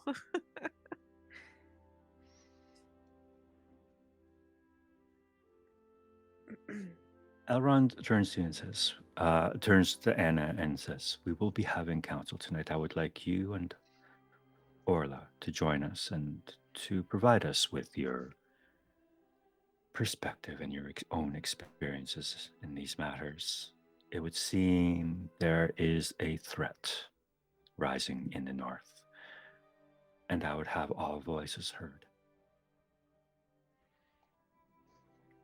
That the two women bow, and Elrond says that I shall take my leave now.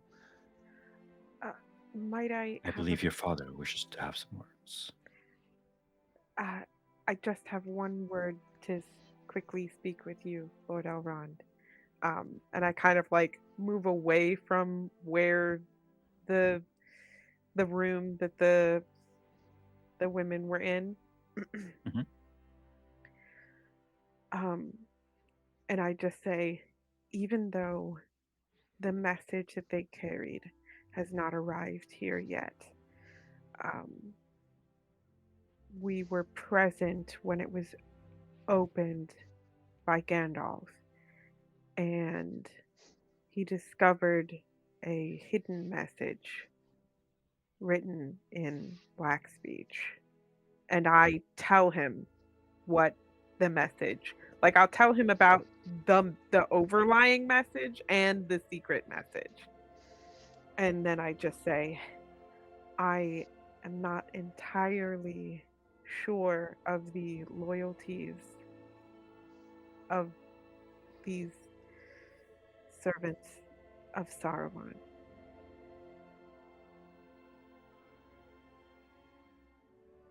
Those are grave accusations. I understand, and I just wanted to put the information in your hands to do with as you see fit. Is there any action or words or deeds that these women have done to warrant your suspicions? We, in our travels, have begun to see a thread of individuals wielding particular stilettos, working for the forces of shadow. And at the very least, I know that Anna had one of these stilettos. And most of the people that we have encountered that have had these have shown ill intent towards us or other people and do not seem to be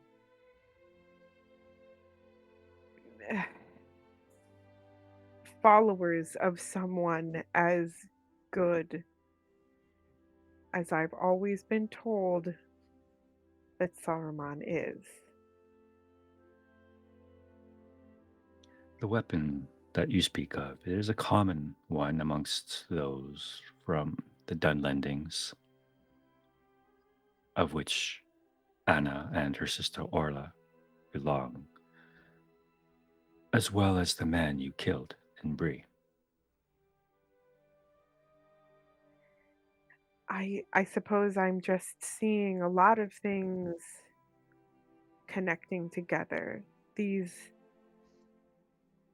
Dunlending people keep showing up, working towards malicious intent, working with malicious Dunedain, luring people into trolls' dens.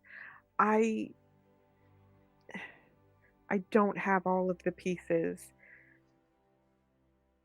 but I believe it deserves caution. It is wise of you to approach these matters with caution. The enemy does work in devious ways, but these Dunlendings are in the service of Saruman the White, an ally of ours, who stands against the shadow, against the enemy. Of course.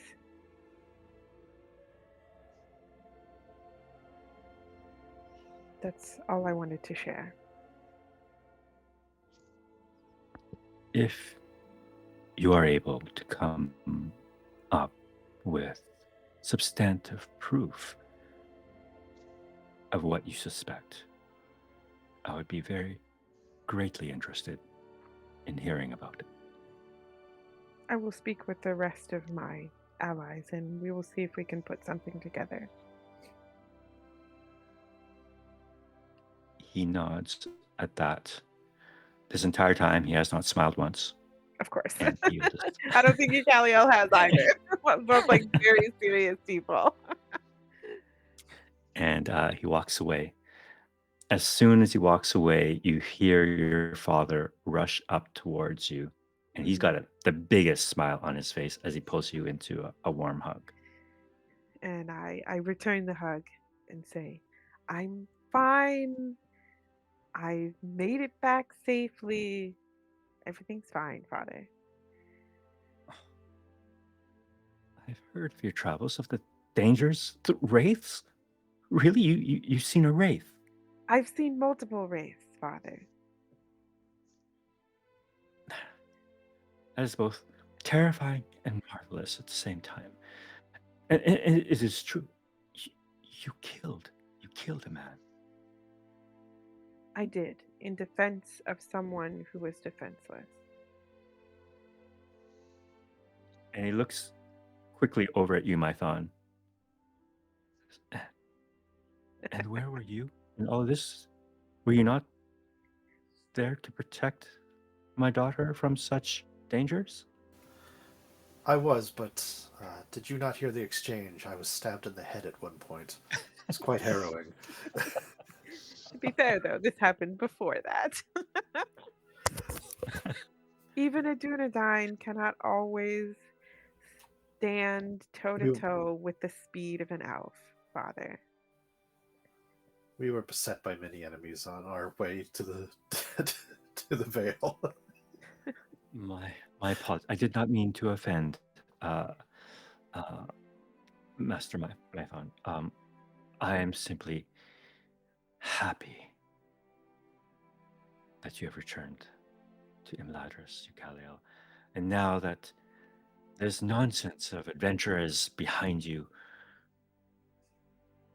perhaps you will consider your promise. I will consider my promise, but I believe that first we should sit in the council that Elrond is calling to see what he believes the next steps should be. If I can be of any service, I would like to be. But I won't break But my promise. You have done more than you've been asked.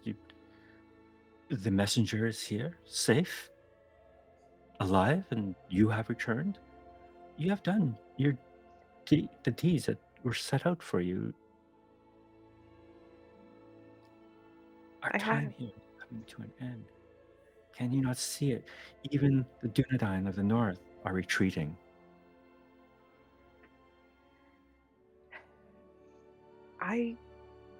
I see the darkness closing in. I just think that perhaps I still have some skill to lend some light to stave off the darkness just a little bit longer. You sound just like your mother. Is that not a good thing?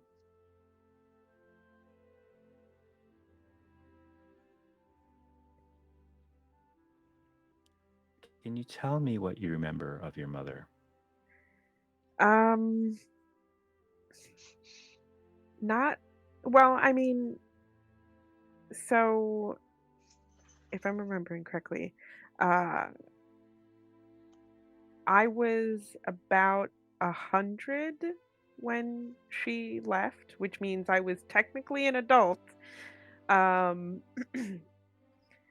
but it's been a long time. So I do have fond memories of her. um, of her But being there are like, no details in your background or backstory about the circumstances as to why she left. um, I had some ideas, but I didn't want to like mess with things if it needed to be something in particular. Um, but my idea was that it was a circumstance of like she was more of a warrior type than he was, and that perhaps there was some sort of battle or skirmish that she took part in and was injured to the point where she needed to go to Valinor to heal and stay there in that kind of circumstance. So those are the stories your father has told you. Gotcha. But you can tell by the look in his eyes as he invokes her memory once more that there's great sadness there. That he does not say these words, that you remind him of her as necessarily a positive thing. Gotcha. I guess at that, I'll just say, what are you not telling me, Father?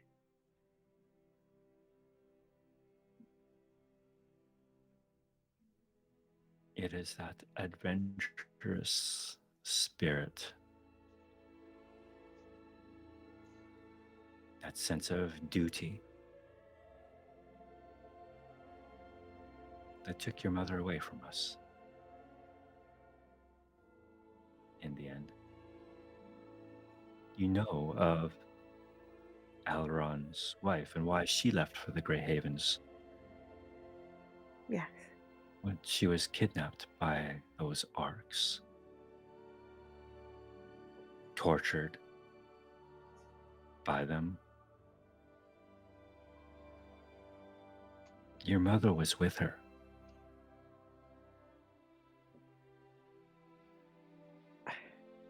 Why She didn't could you not. tell me this before?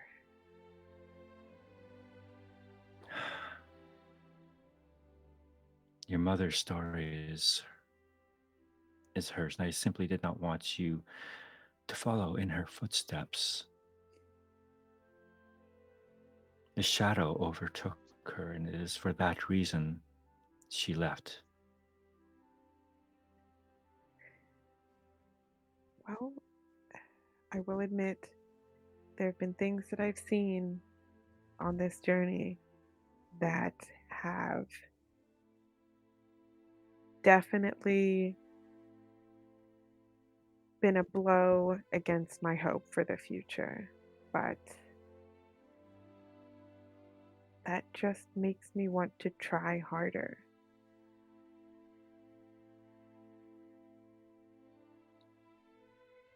He sighs at that.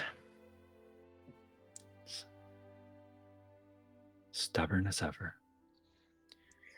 This conversation is not over, Eucaliel.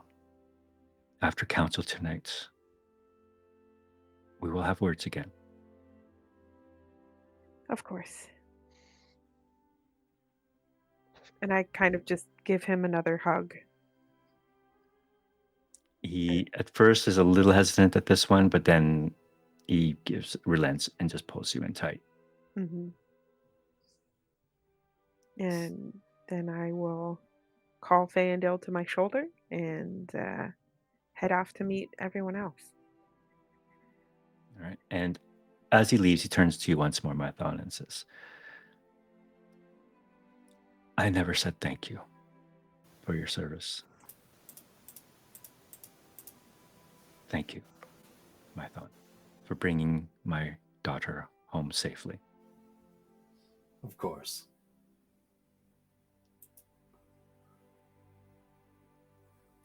Gives you a bow and walks away. And you can tell he's walking in the direction of the library. It's more. Why would he go anywhere else? All right. So the rest of you, is there anything you would like to do while you are here. And Eucalia, you can, and Mython, you guys can take your long rest and level up too before Okay. council. I'd like to get Goldie involved in helping us out with the wagon and involved in the chat that might go on while we're doing so. Yeah, she'll stay. All right. You notice Iluva just kind of hanging out too, and she sees you all unloading the cart and the wagon, and she approaches and starts helping out herself. And as she does so, she asks you, Goldie,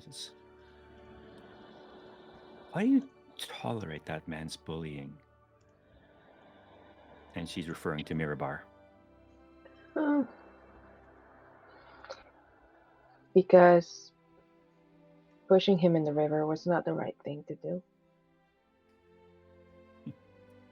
She laughs at that.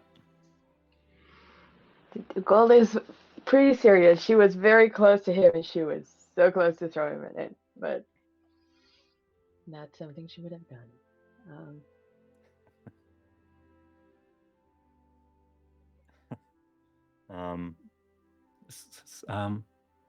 Well, do you work for him? Are you his servants? I'll You look can at just hear Vic Vic. grunting in the background at that.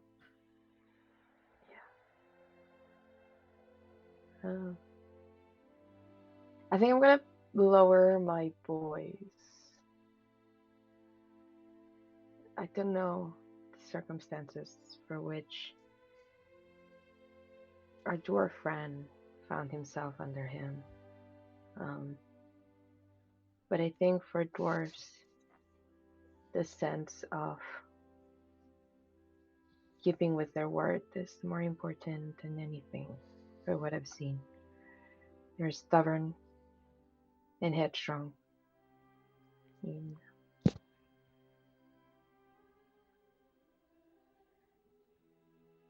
I'm So hoping she we kind can of get him leans out. down. Okay. She leans down and whispers to you and kind of glances over at the dwarves conspiratorially. And this is, which one are you talking about? Gonna The old point. one or the angry one? I'm not making it easy. I think the old one. Yeah, I'll point that big. Yeah, Zerg's always Okay. angry. Yeah.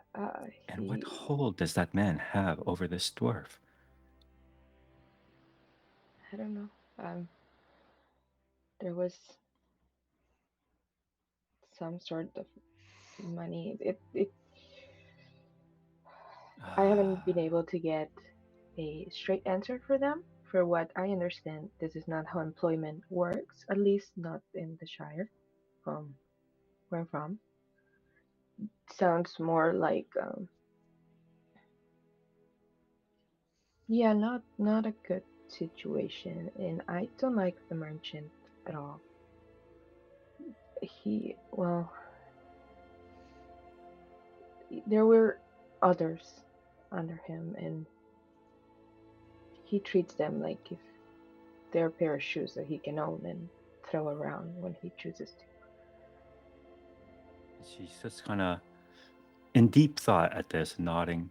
And then she suddenly gets up and yells across this little courtyard where you guys are unloading the wagon, and yells over at Vig. Dwarf, old one, why do you slave for that man? And you can see Vig doesn't even turn around to acknowledge Luva, and he just lets out a big sigh and just continues moving boxes.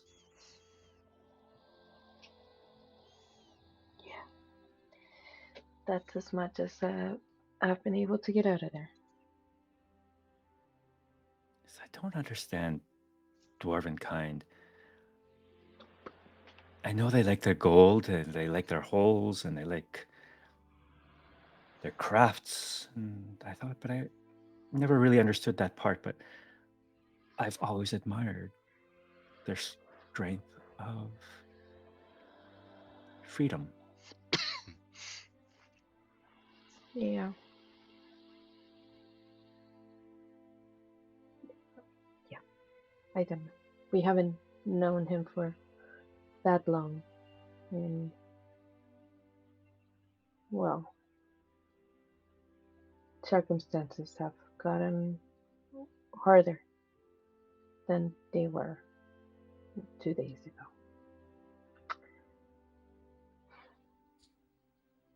Wow.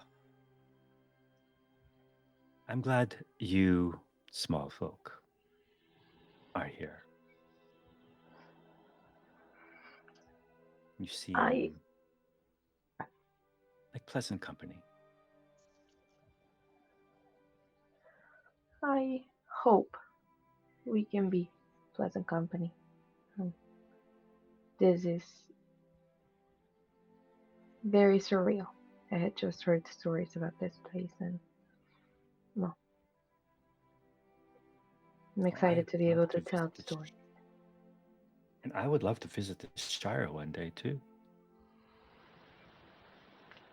You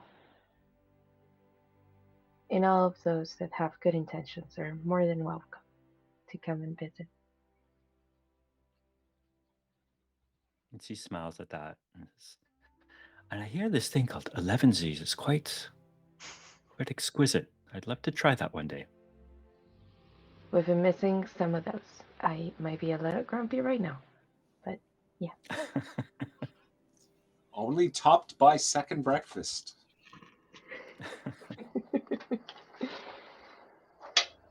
Right, with She that, wants to. Sorry, go ahead. No, I was gonna say I'll just keep talking about like the different meals that we have, and we start at this hour, and we prepare some tea and some biscuits. You know, it's just like as we're working, I'll just keep going with that. At first, she seems really interested in hearing this. Then she realizes it really is all just about food. Yeah, pretty much. We also smoke from time to time just to calm ourselves because it's very stressful to prepare all those meals. So we just like in between meals, we like to sit down and relax. And she's nodding. She has no idea what it means to smoke. She does not smoke. So it's nodding Oh, clearly. And it's just, I must get to the smithy now. It was a pleasure getting to know you and your company. And if you like, I can have words with that horrendous man to leave the dwarf alone. I would not like to intrude in Big's business. I think I don't know how he will react to it.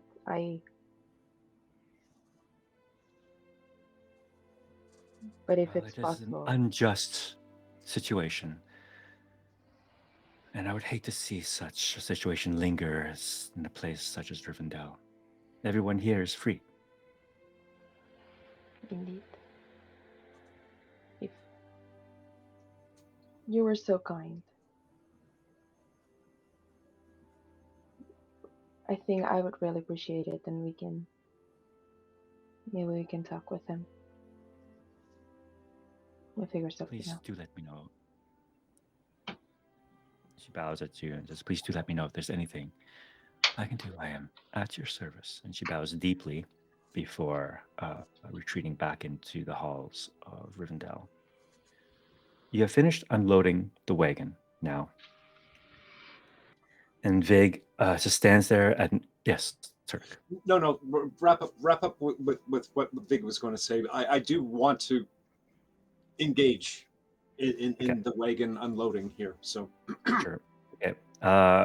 Well, the way I'm moving on to the wagon being unloaded. So, and Vig about to move on from there. So, if there's something you want to do now.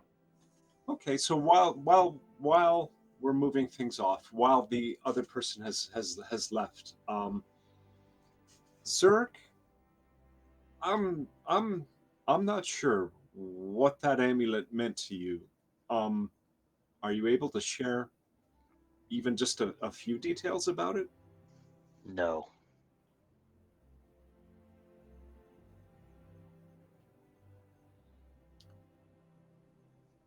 What if I told you there was some draw that I felt when it disappeared in that river? What if I told you I saw the pieces of it at the bottom of that river, but I was drawn to it, and when you saw me disappear, I went in and I got a piece of that amulet. And I feel ashamed now. I know it meant something to you, but if it means that much to you, it's worth more than what I could get for it. I'm just a humble privy cleaner. You have a piece of it?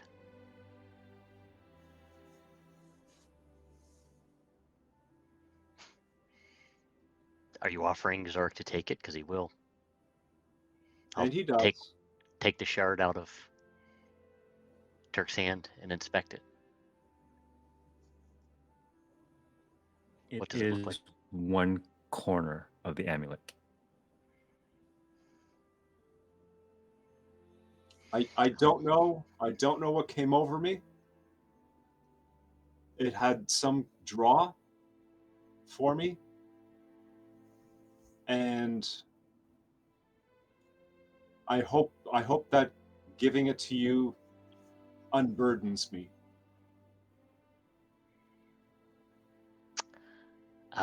You're giving this to me? Of my free will. Zork will extend a hand to Turk for a shake.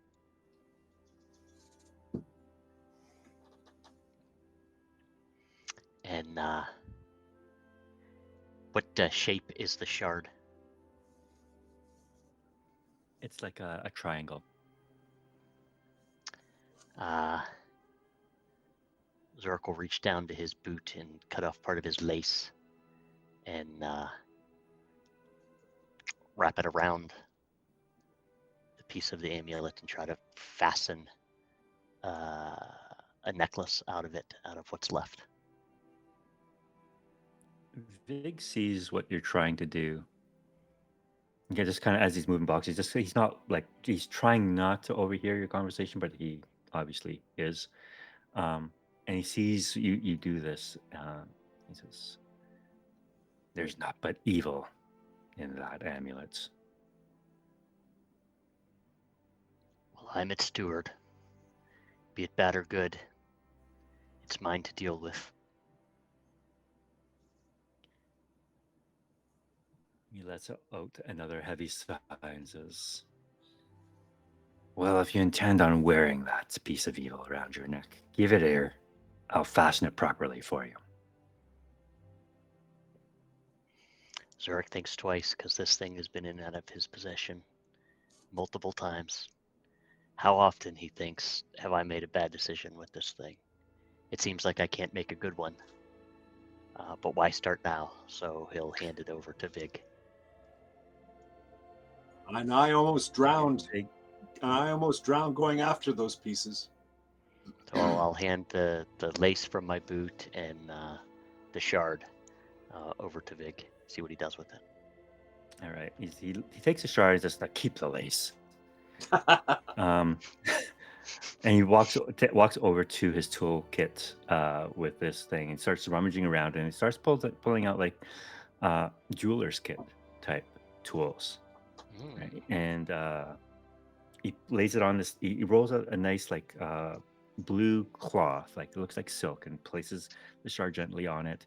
Pulls out what looks to be like a jeweler's lens as he looks closely at it. Takes out some tools and takes out like a little clasp.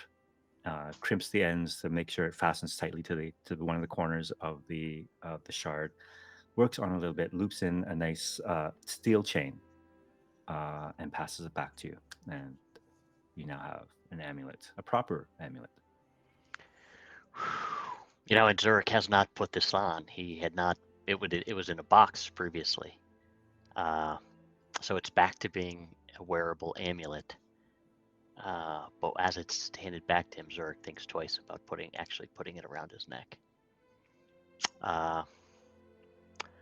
You ever seen how you can take a lanyard, sort of loop it back on itself, and then sometimes you can do that and put like a pair of keys in your pocket or something like that. So he'll reach down to his belt now that it's on the long lanyard and loop it back through itself and tuck it into a pouch. He will not put it around his neck, and he'll say thank you to Vig.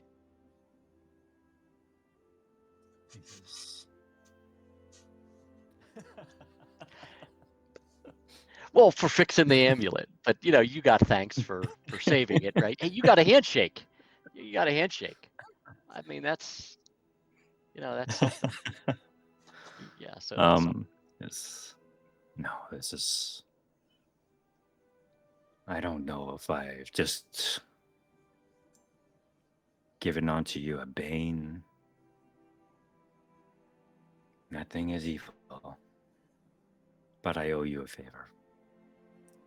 You looked after my son and then my brother. You've done much for my family. It would seem we are all cursed. I would advise you that we part ways. And I truly hope I have not brought our family curse upon you with that amulet.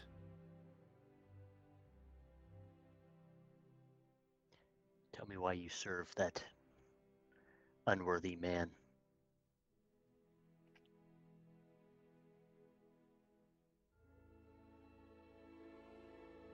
The dwarf that stands before you now is not who you might think. I have done some things I am not proud of, and my family suffers for it now, or had suffered for it.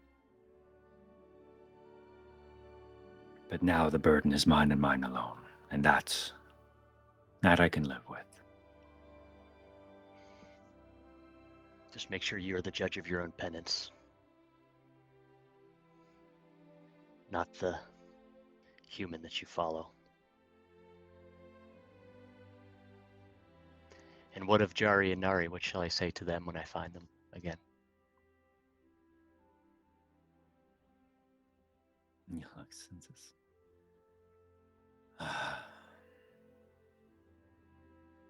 One's naive and the other a fool. In my heart of hearts, I don't think they'll be long for this world, and perhaps that's a blessing of its own kind. They'll find their way, just like you and I are. But if you do want to part, if you do think we should part ways, one last question. And he'll tap his pouch and say, tell me what you know of this.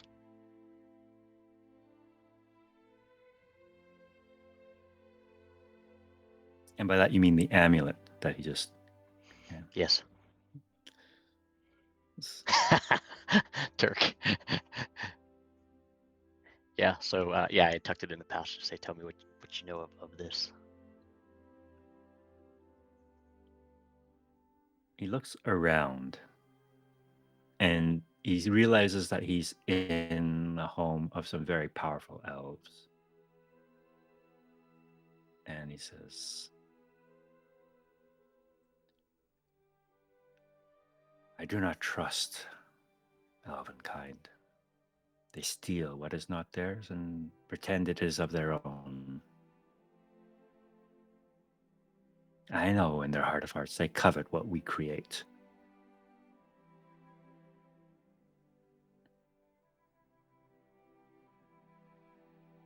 Perhaps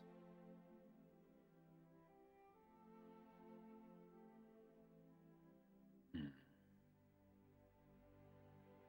I cannot tell you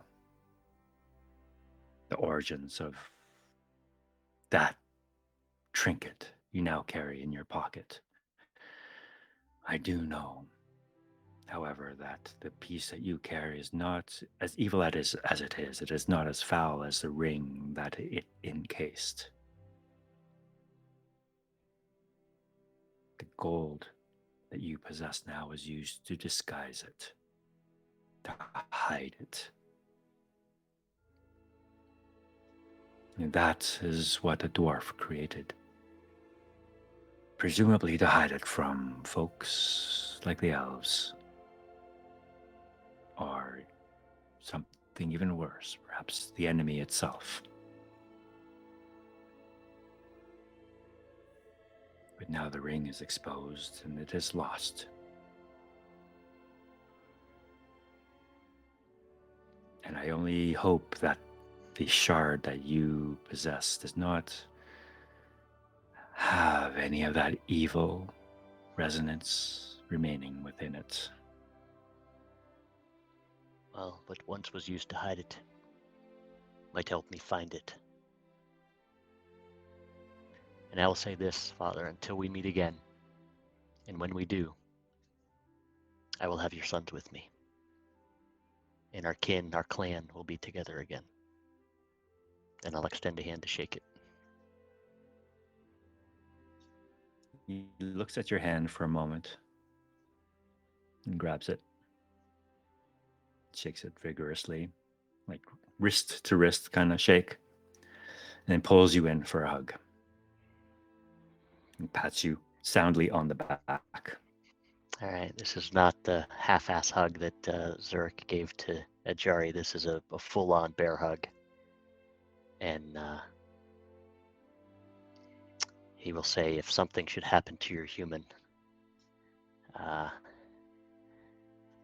just go about your business until we meet again. He nods at that. And then with a sigh, more out of tiredness and age, he kind of turns and shuffles away in search of his quarters. Zurich will turn around and slug Turk on the shoulder really hard and head back to their quarters. And if Mirabar is anywhere in sight, Zurich will shoot him a stink eye. Mirabar, you don't hear him. Actually, make a perception check, though, for me, please.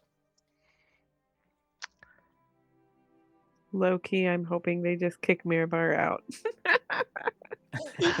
If Sorry, I'm in Yagi. if I'm in the group, can I get the perception check as well? No, this is specifically for Zurich. Fair enough. All right, that's a little on the low side. Yeah. So if Mirabar was peering in on us, I don't know it. But yeah, I'll head back to. Assuming we got most of the way done with unloading the wagon, Vig can finish the job, and we had our moment, and I get to slug Turk, and I'll head back to my quarters. Probably right. probably looking for some food at this point. Yeah, actually, you guys are each given your own rooms. Very spacious, very open, with large windows overlooking the valley and the rivers below, the waterfalls. Very nice. Food is delivered to your rooms along with a big pitcher of water. And you have a chance, an opportunity to truly rest in a safe place for the first time in a very long time. That evening, you're all called to gather on the east porch at twilight. Before we gather, or well, before we go to the porch, but like that we're gathered together. I think Yukaliel wants to she wants to invite them all to gather at her room because she doesn't get a guest room. This is literally her room. Mhm. She invites us to gather at her room. And when they get there, um, probably after everybody's rested, um, she will just invite them in and what stuffed toy? No, she doesn't really have a lot of stuffed toys. It's like a library with a bed in it, you know? um but she invites everyone in and just says, before we go to the council meeting, I think I need to share something with all of you, just as a precaution, because I don't know what is going to be decided at this council meeting. Um, I It's possible Mython was aware of this, but the rest of you wouldn't have been. Um, when I left Rivendell to go on this journey, I made my father a promise. I promised him that when I returned, having accomplished my mission, that I would go with him to the Grey Havens and leave Middle Earth. He's been asking me for years, and I made that promise so that I could leave. And it's very possible that I may not be able to convince him of the value of me continuing on this journey, especially considering things that I have recently found out about my mother. But I just, I didn't want you all to be surprised or not to know at all. But That's very honorable of you to say so. It's preposterous. Nonsense. We need you. what is? I I don't necessarily think you need me, but I do think that I have something to contribute. And Indeed. I don't necessarily know that my father thinks so. But also probably more he misses my mother and wants to go home. So, and you know, feel free to take any souvenirs from my room if you would like. It's mostly books. Most of them are in Quenya, but I do have some that aren't.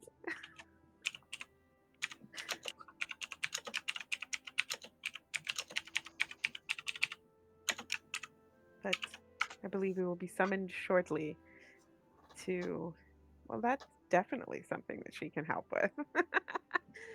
um, I think we will be summoned to the council soon, so I just wanted to get that out of the way first.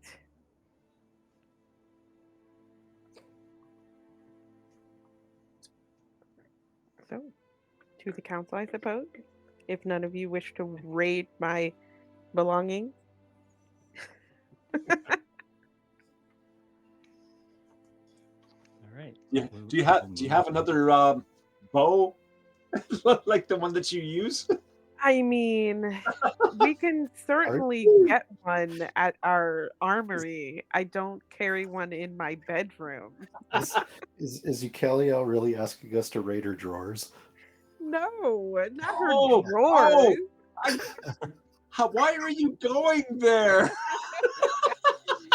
Yeah, sorry, Zurich. No helm or warhammer, none of that. It's mostly books. Maybe some tchotchkes. It's a surprisingly it's surprisingly impersonal for Ooh, someone who has lived for 600 years. what did Sam say about something about? Oh, do you have any more of those elvish daggers? Oh, for sure. For sure. I'll take one of those. I mean, if the DM's okay with it, I feel like she would have daggers on hand. I have to replace the one that I tossed. All right. So you gather that evening on the east porch.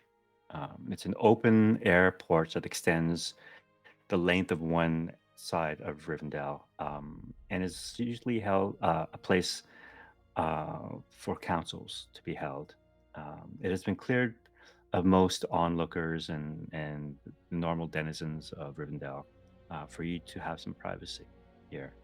You see seated here, aside from yourselves, Elrond, Anna, Wintermoss, the school teacher, and Orla, the messenger. Now, for most of you, this will be the first time that you have seen the school mistress and Orla since Bree.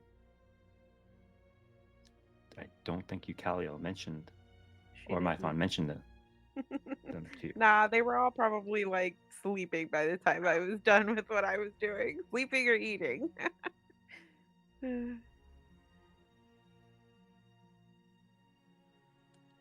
Um, it does look like one.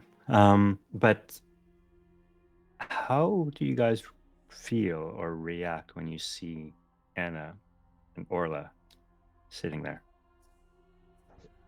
Nervous.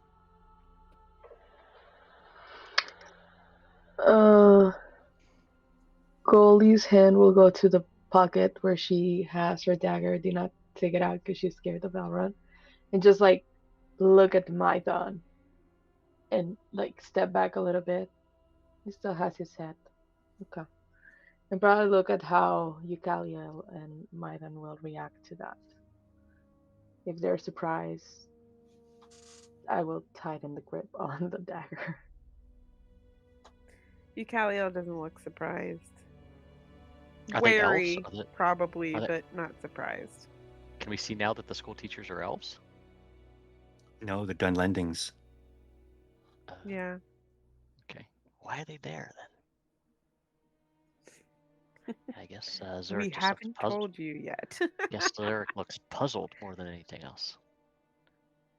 I'm trying to think if Zurich would even recognize them. Did he, when there was the chase scene with the school teacher, did I even get a look at them? I don't think you've even seen either one of them No, before. I would say these are just strangers to Zurich, but he's certainly puzzled why Either at the council. why people he's never seen before are at the council, yeah, who aren't elves. Well, you were made aware that you were searching for Yeah, the school teacher yeah. and the messenger. You just never saw them. Okay, yeah. Turk kind of walks up to. I'm sorry, Zerk. Are you finished? Yeah, done. Thank you. Puzzled. Turk, in a break in the festivities or whatever is happening, he'll walk up to Orla and say, "Do I look familiar?"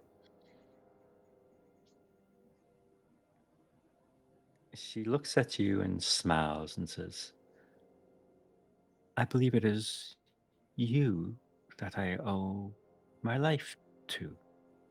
You found me on the banks of that river. There was a black arrow in you. Yes, I was beset upon as I was making my way towards Bree. In my hasty retreat, I found a raft in the river and began heading upstream. They pursued and fired arrows at me. Who? She pauses for a moment and looks towards Elrond and says, all that will be made clear tonight at council. Oh, okay. So this is before the council. Hmm. This is okay. I'm just happy that I was able to be in the right place at the right time.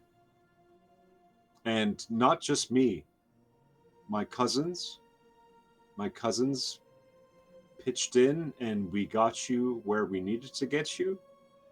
And I think you owe a lot to that elf maiden over there. And I'll of course point to you Khalil. Sorry, Trying that's out yeah. different pronunciations. Make an insight check for me, please, when you say that. Yes.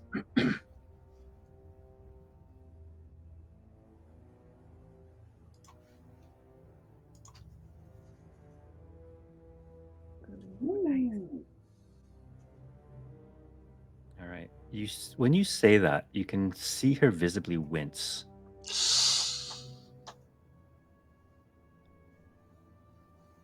But she smiles I'll keep it to and nods myself. at you.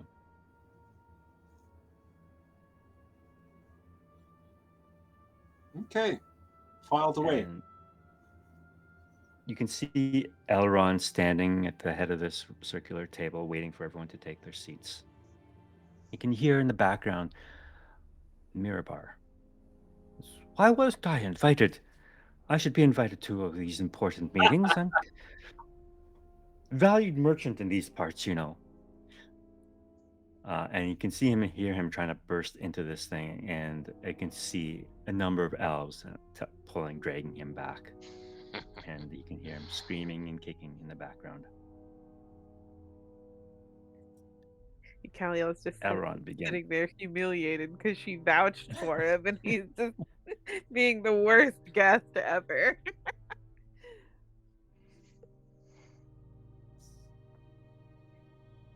Elrond begins and says, "Thank you. Thank you for joining me tonight at this council. We have many guests new to Rivendell here.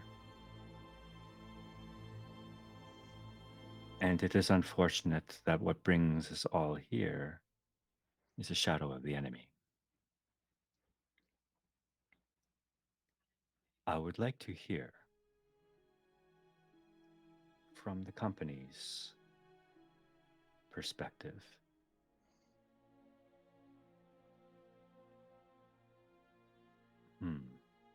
He pauses for a moment. He looks over at Orla and says, This all started with Orla, a messenger sent from Saruman.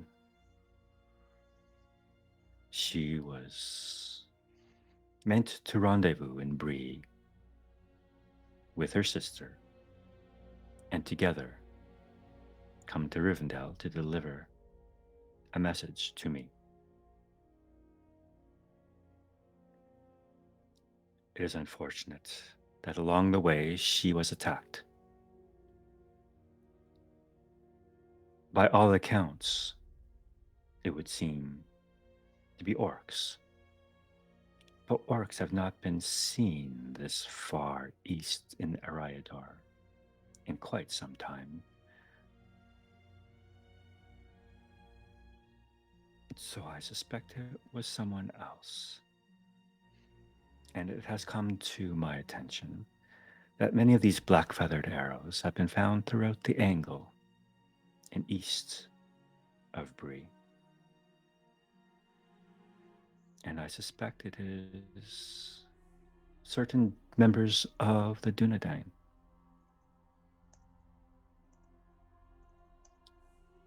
who have, for whatever reasons, attempted to sow fear that orcs have made it this far east.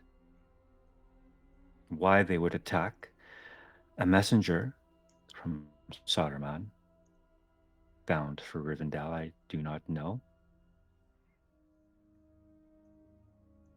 But she is here nonetheless, and I understand that her message seemed to have gotten lost along the way.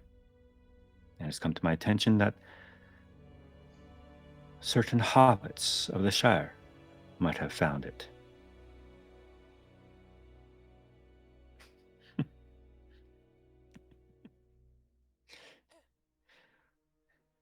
I'll see Zurg visibly clench. Nice. And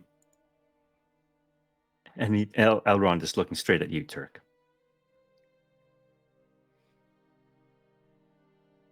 And this message was delivered to Gandalf, and now Gandalf has gone north. And it was my understanding that there has been mention of black speech. And this black speech mentioned a ring, the gift of gold, and Laure, one of the 7 rings of power gifted to the dwarf lords. And Laure was gifted to the dwarves of the Blue Mountains.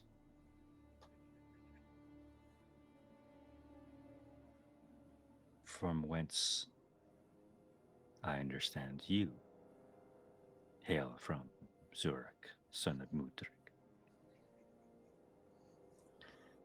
Zurik's best poker face ever. Makes no expression.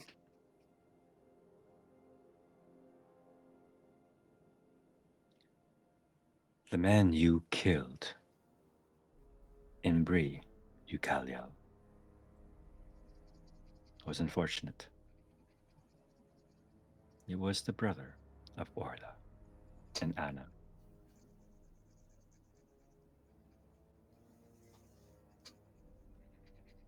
Sent to ensure her safety and recovery, ensure her mission did not fail.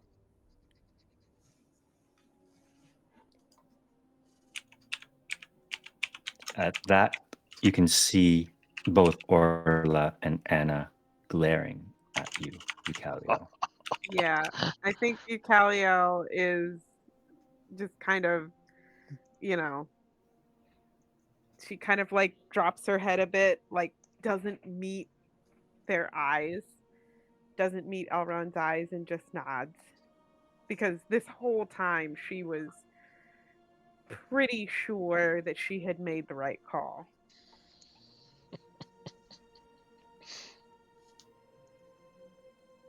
Elrond continues and says, call it a misunderstanding, a lack of communication, ignorance. But what I see here is the hand of the enemy at work. He disrupts and deceives and pits friend against friend.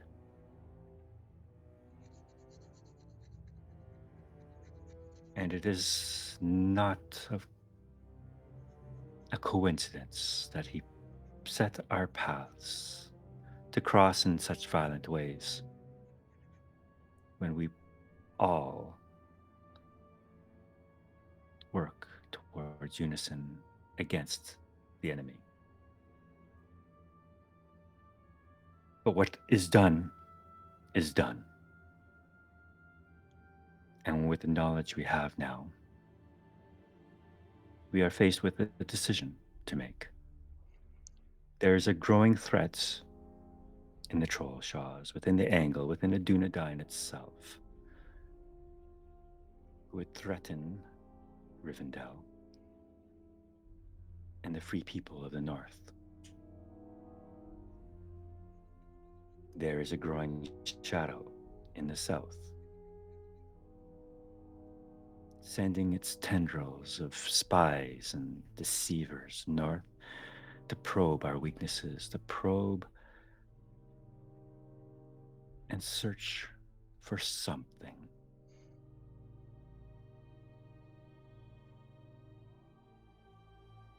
Saruman, his initial message was to ask that he send documents from within our great library down to his tower, Orphank, or what is it called now? Isengard.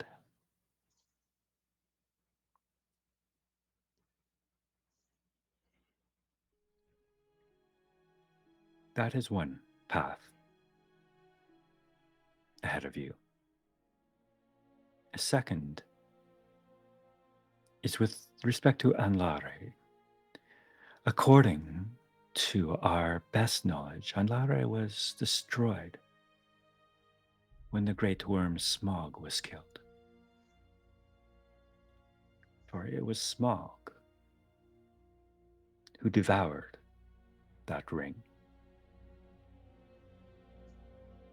many years ago, and we all thought those rings were lost to dragons.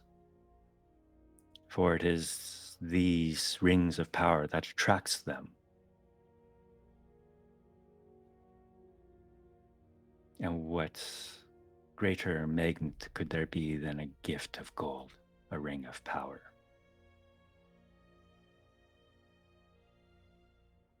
So to have it surface once more is curious.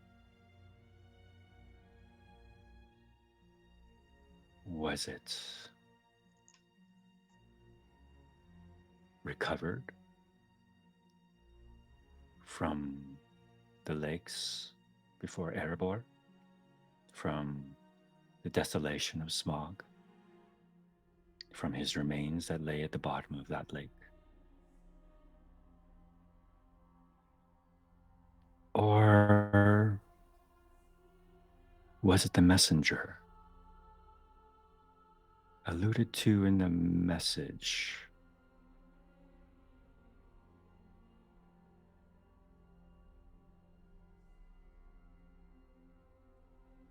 So,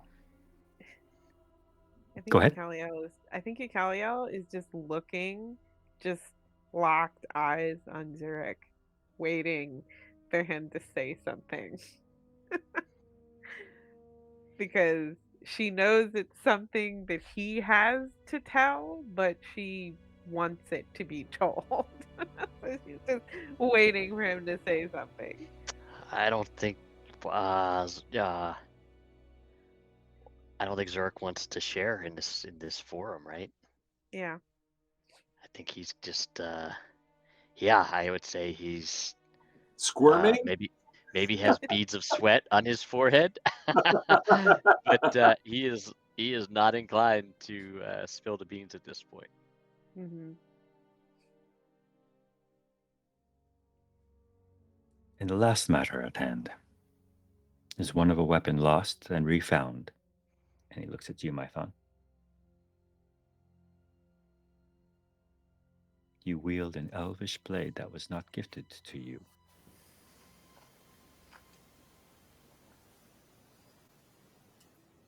Mython will produce Tulara.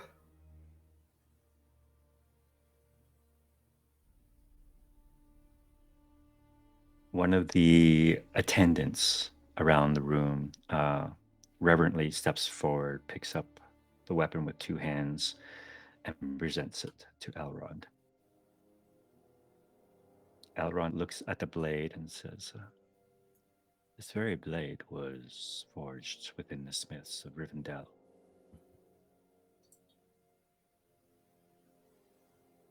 Its former master was a friend. I understand he had a most gruesome demise.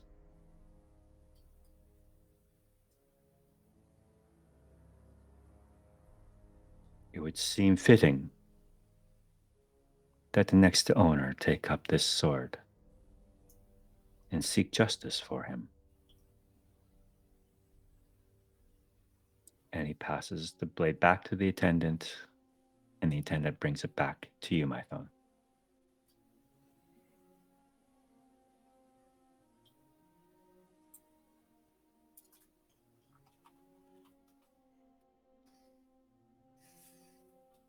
Thank you. Elrond. I will use it well. He nods. So, I have a decision to make now. what to do with you.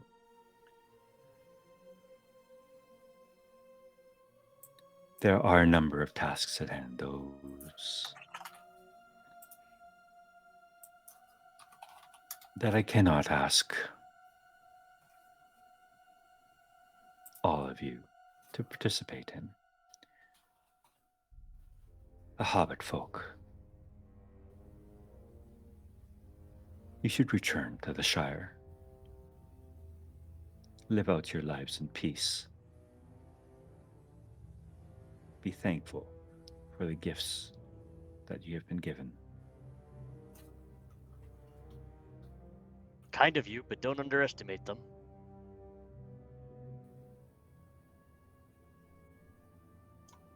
Gifts?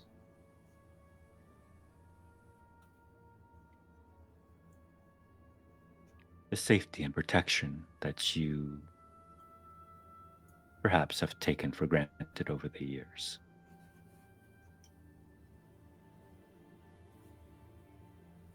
For if it was not for the watchful eye of Rivendell and those who follow Gilrain, the Dunedain of the North, the Shire would not be what it is today.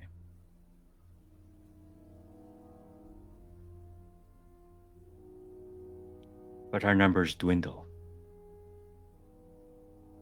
and our power wanes as the shadow grows.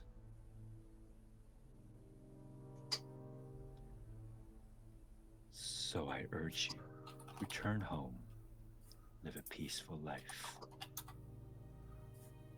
while you can.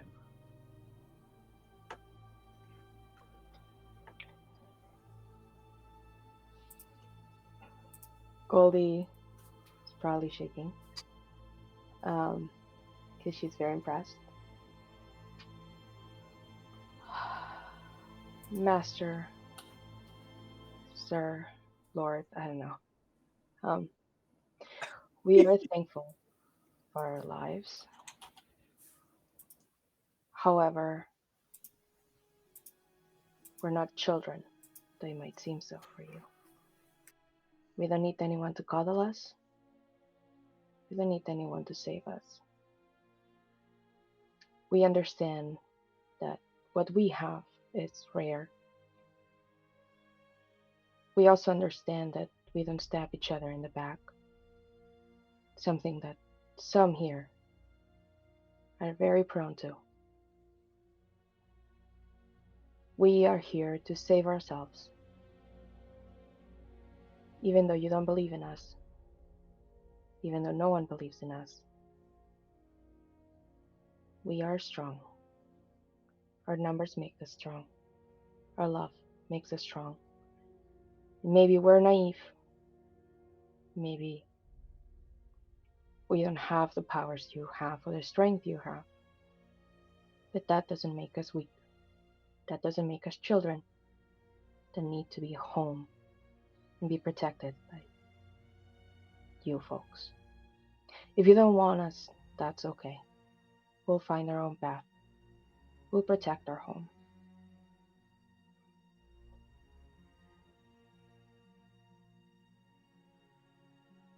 Powerful words. Of course, I cannot force you to do anything other than what your free will dictates. But know this, I will not be held responsible for your safety beyond this valley. Nor will I ask it from you. No one's responsible for my actions other than me. Because you feeling responsible for them takes my power away, and I will not accept it. You said it. I am free to do whatever I want, thus I will. And that means protecting my family and friends, even if they are not in the Shire, even if they are farther away.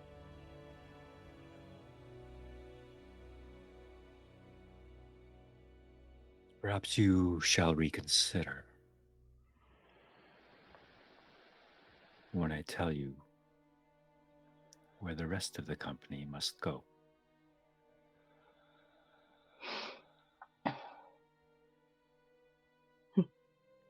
Orla and Anna will return to Isengard.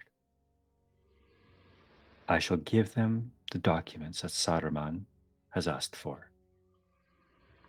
He feels that there is an asset, a tool, a weapon hidden somewhere in the north that may help us in our fight against the shadow.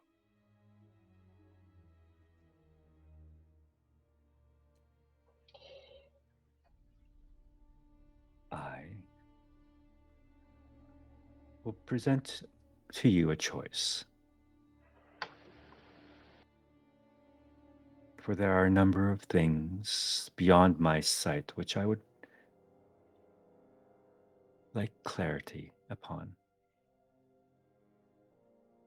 You can follow Anna and Orla to Isengard if you so desire.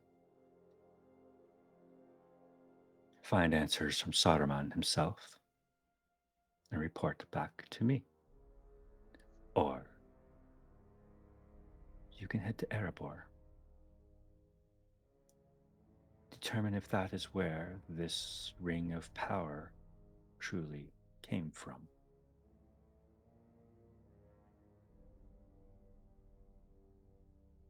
Or you can travel to the Blue Mountains.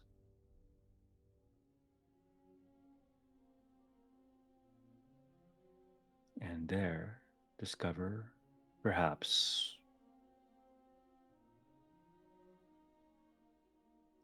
trace where the ring came from.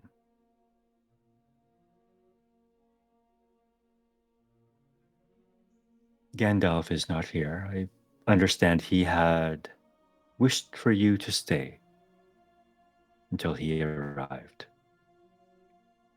I will honor that request. You can stay here for the remaining 2 weeks until his arrival.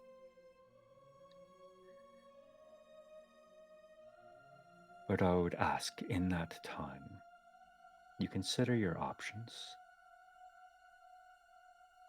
Enjoy the hospitality that Rivendell has to offer, but then make your choice.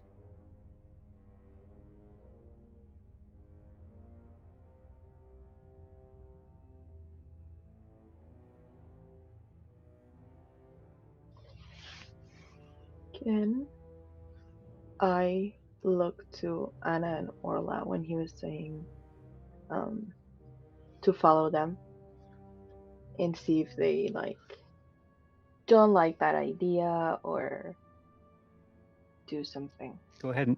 Anyone who wants to make an insight check can.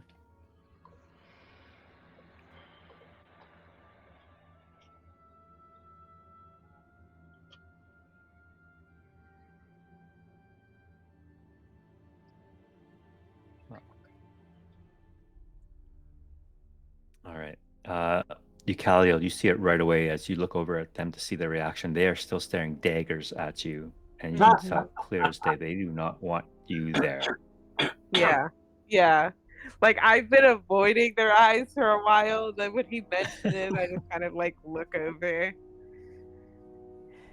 Now they weren't so overtly hostile towards me when I first met them with Elrond, right? It's just now, you know, kid gloves are At off the and they're prospect of having to spend more time with you, they are not very yeah, happy. Yeah. gotcha. I'm also not very happy. So like after seeing that, I immediately my head goes back down to like if we're sitting at a table, I'm just staring at the table. Elrond addresses you directly, Eucaliel. Eucaliel, your father has petitioned me to send you to the Grey Havens. I know. What are your thoughts on this? I do not want to go yet. I it is clear that there is more that needs to be done, and there are things that I need to make amends for. I'm happy to hear you say that. And it is for that reason that I am sending you with Anna and Orla to Isengard. You will be responsible for the documents that will be delivered there. I understand. Mython, as her ward and protector, you will accompany Eucaliel.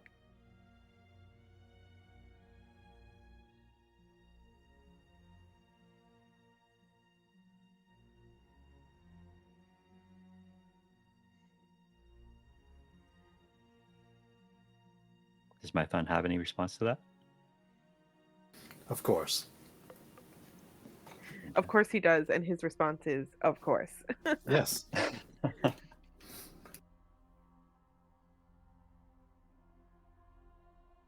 And he turns to the rest of you and says, Hobbits of the Shire,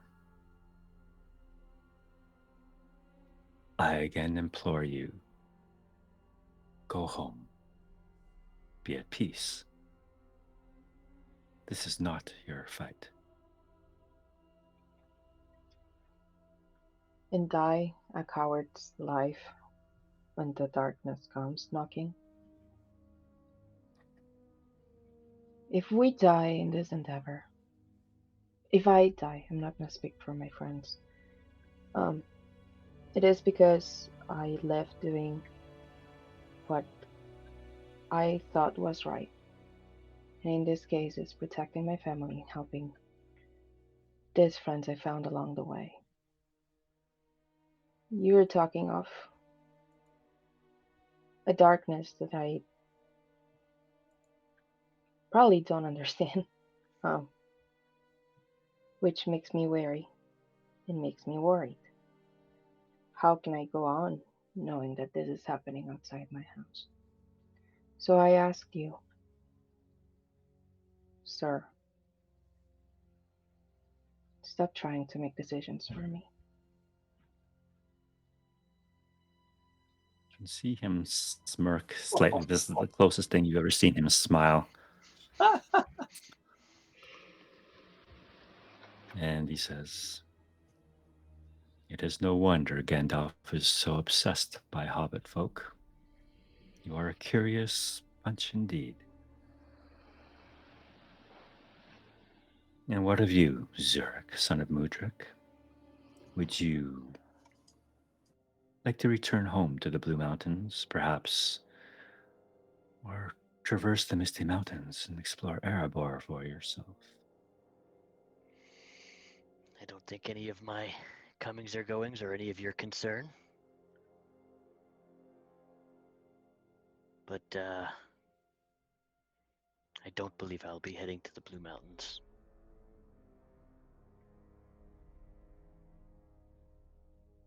Not yet, at least.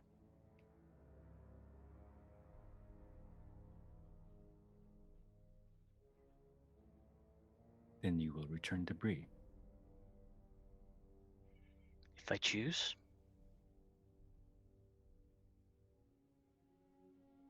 I hear the weather is nice in Isengard this time of year.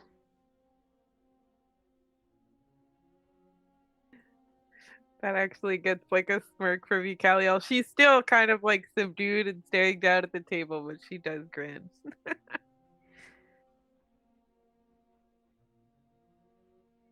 And what of you, Master Hobbit?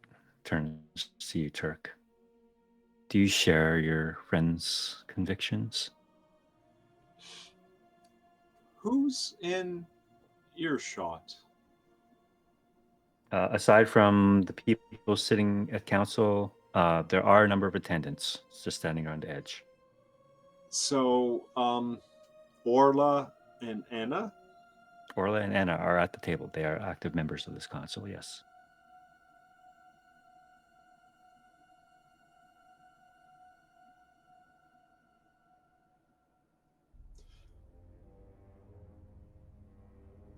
Master Elrond, I'm a simple hobbit who cleans out latrines.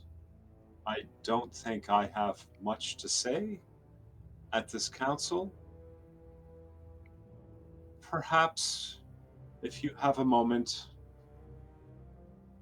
I can tell of other things that may enlighten you that you haven't heard yet, but it's not for me to say anything at such momentous occasions as these.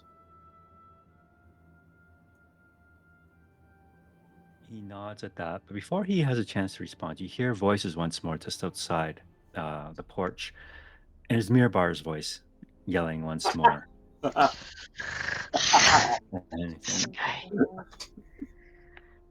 and then you see one of the attendants kind of rush in and whisper something to Elrond.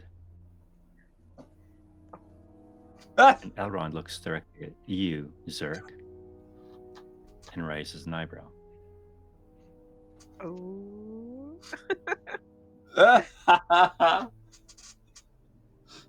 And he says, I understand there is something or that was in your possession at some point. An artifact. Maybe. Oh.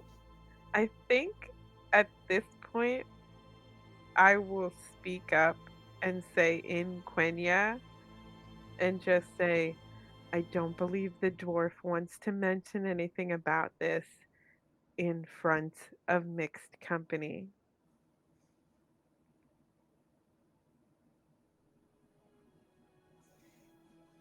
But I guess I'll also say, like, I am aware of this, but it is his tale to tell.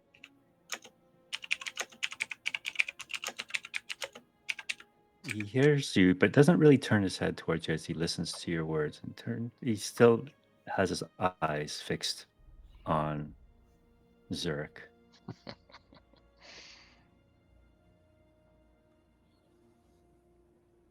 Master Zurich.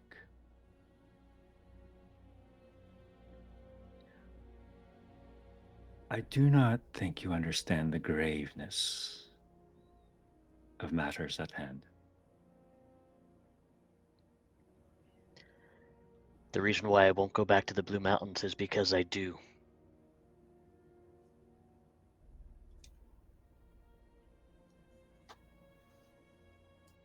And the artifact, the one that Mirabar wishes to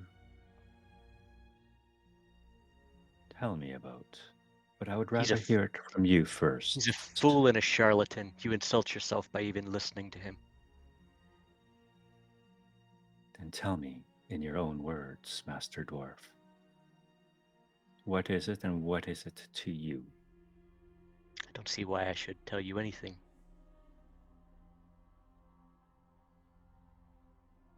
Very well then. As he looks up at the attendant, and you can see Mirabar just kind of shaking him off as he kind of straightens his robes and says, finally. And he looks around, sees that none of the seats are available at this table. And he looks at, where's my seat? I deserve a seat at this table. An attendant kind of hastily rushes a seat for him. Between next to Orla and actually next to you, between the two of you, Orla kind of scooches her chair over a little bit to give him space for his chair. Do you move? Zurich? Cuffrin? Not Cuffrin. Zurich. No. I move for no one. Okay. All right. This squeezes his chair in anyway, and he sits down and says, yes, I do have valuable information to impart upon this council, but there's a price for it. As I mentioned to your esteemed lady across the table, I wish to strike an accord, a trade accord. Exclusive rights to Rivendell by means of my caravan for the information valuable information that I have regarding the artifact that this dwarf refuses to share with you. Zark will look at Elrond and say, Elrond. clear this room of those who want to fleece your pockets. Keep those you trust, and we can talk. He just raises an eyebrow at you, Zerk, and says, you had your chance, Master Zerk, and you chose silence.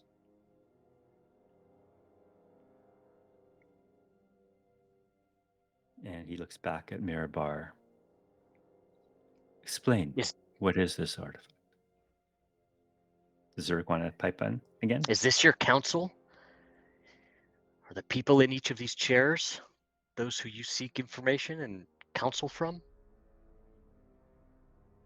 If so, Look that's about disappointing. you, Master Dwarf. Who amongst us would you see removed? Making you point the finger. Oh man. I will point to Eucaliel. I will point to Mython. Oh no, this is who I want to stay. Removed. Right. I will point slowly and deliberately to everybody but Eucaliel, Mython, Goldie, Turk. Marigold, Marigold. Turk, and Elrond himself. All right, so basically just Orla and Anna, and now Mirabar. Yes. Okay. Yeah. But all the attendants as well. Whoever is standing around. Whatever this gaggle Yeah, of the elves milling people. Yeah. Yeah, whatever this gaggle of elves are. Master Dwarf. I assure you, this council is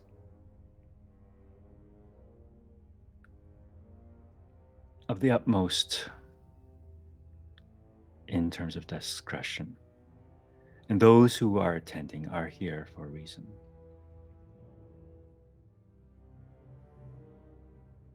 Then let this charlatan spin his tales. If you choose to believe him, that's at your own peril.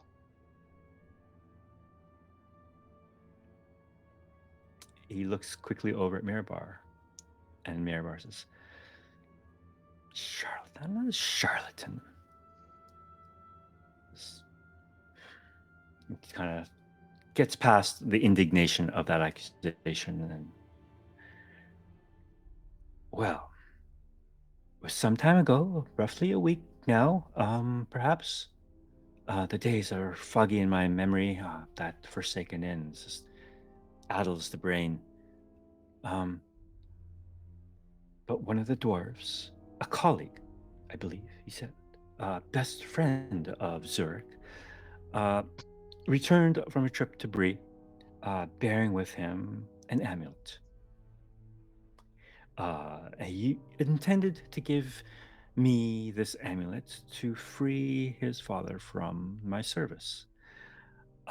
Before I even had a chance to accept or evaluate this piece of jewelry, a traveling companion, Hirlanon, a man of Gondor, intervened.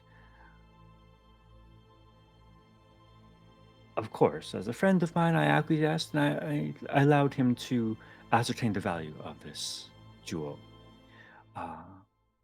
He clearly saw something in it that I could not. To me, it looked like a trinket, nothing more. But to him, it meant something much more. And he placed it around the neck of his ward, a mute woman from the lake area near Erebor, who had fallen ill as of late, and upon wearing this amulet, restored some of her vigor. Some of the color came returned to her face, and although she was no longer still not able to speak, she was able to communicate once more and eat and join us at the table. It seemed wondrous until one night I saw it. thing of evil, pure shadow and darkness and malevolence emerged from it. At her command, no less. I could see it from my window as it scanned the area, flying amongst the treetops. My blood ran cold.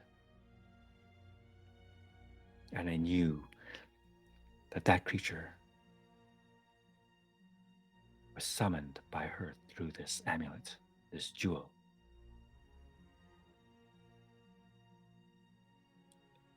And when this company arrived at the Forsaken Inn, a mere day or two later, it emerged once more,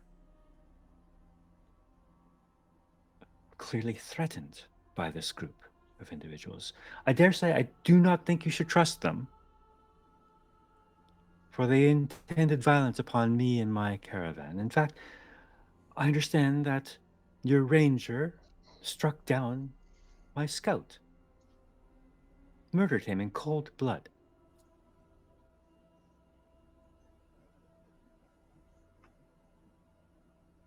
And now I do not know where this amulet went to.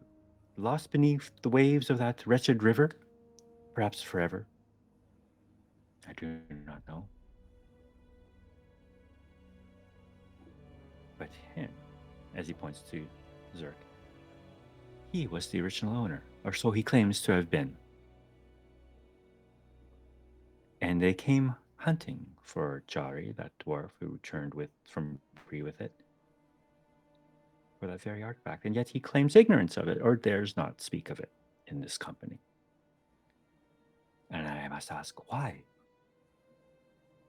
Dwarves are a greedy, covetous bunch. They wish to hoard these treasures for themselves and them alone. Do not trust them. You have a murderer amongst you. You have a thief. And this one, as he points to you, Turk, always has the most foul smells coming from him. That's not a crime.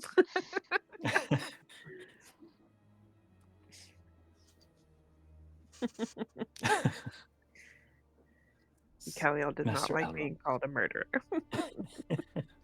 Unless he was talking about Mython, actually. Mython. Yeah, he's pointing at Mython when he said that. Gotcha.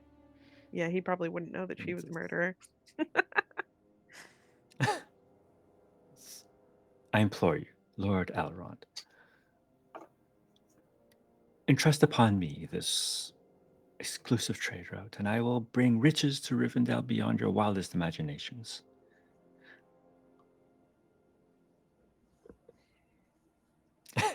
Turk's just shaking his head. There you have it. Regardless of his words, if his words are true, you can tell his motive is not. He's just here to line his pockets. Such amulet, he only wanted it as compensation to release a slave. Disgusting. Master Elrond, I think I'm the only one who speaks honestly about the poor woman who wore that amulet before she died. And the wraith that came from the amulet was not summoned by her. I witnessed that. I'm the only one here in this room, other than that charlatan. She was not summoning it.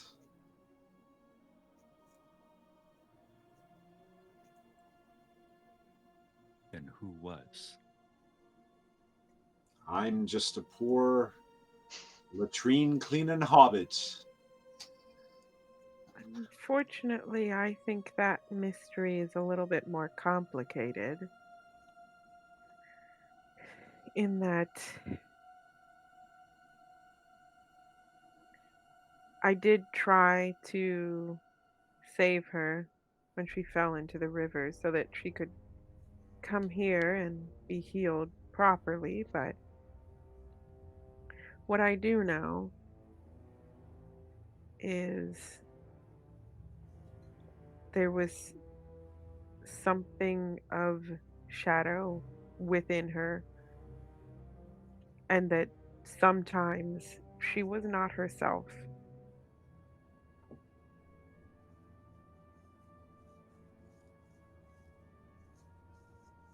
And So where did this woman hail from? Was she from Gondor too? the Lake Town region is what we were told.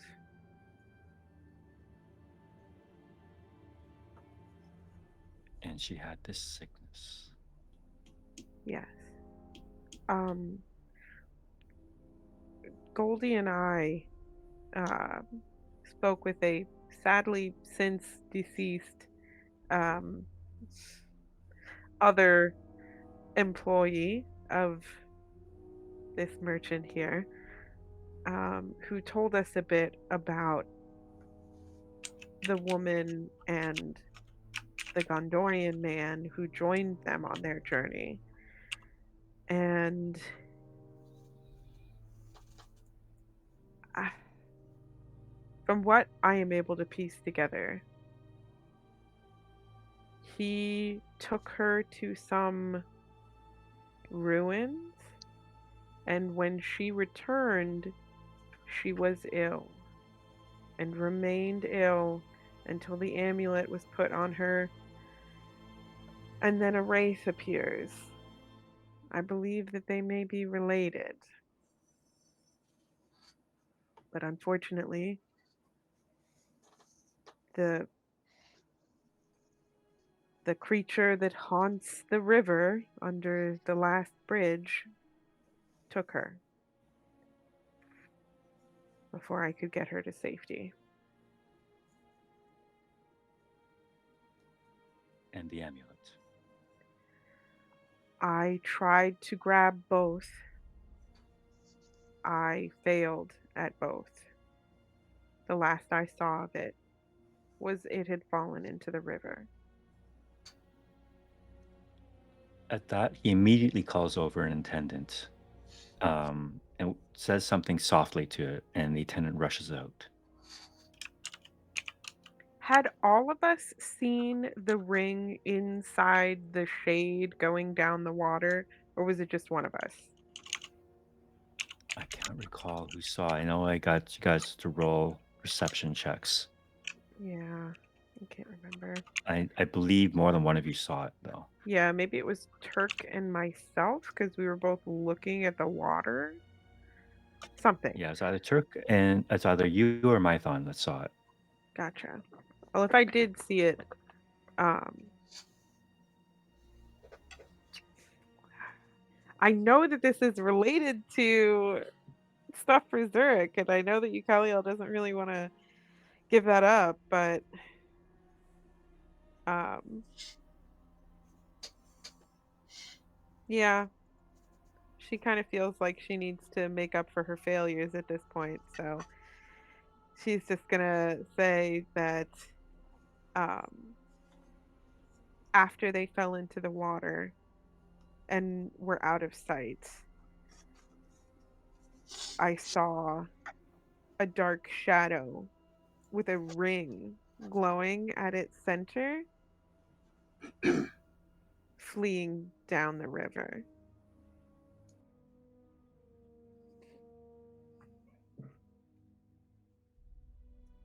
At that, Elrond turns his back to you and gazes out over the valley, lost in thought. You can see the magistrate looking around. So, do we have a deal? We had a deal. I gave you the information. And you Technically, can you just see. provided the information before finalizing the deal. That's not true. That's not true. I am a man of my word, man of honor, and I believe Lord Elrond is as well. We are all witnesses here. And you can just see Elrond raise a hand, and a couple of attendants come up and try to usher Mirabar away. He says, "No," and he's like gripping the table as if he doesn't want to go. I deserve a seat at this table. And they forcibly remove him. Yeah. I will help them if necessary, since I did vouch for this man. And he's really ruining using my good credentials here. I will assist in removing him from the room if needed. Elrond turns around finally and says, I have dispatched riders to search for this ring along the banks of the Horwell. These are dangerous times, and that is a ring that we cannot afford to have fallen into the wrong hands.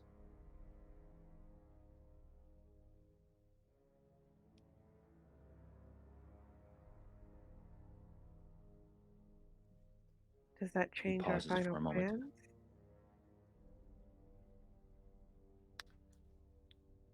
He pauses for a moment, and I'm going to bring up your player journey map.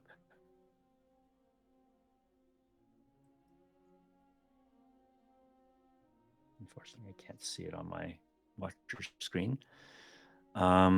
If you look at where the river is, Horwell, where the last bridge is, kind of flows down beside the angle and joins the Loudwater, heads down towards Tharbad, and eventually flows out into the Grey Flood and into the bay and sea there by Londere. If you look at the far bottom right corner of the screen, you see Isengard.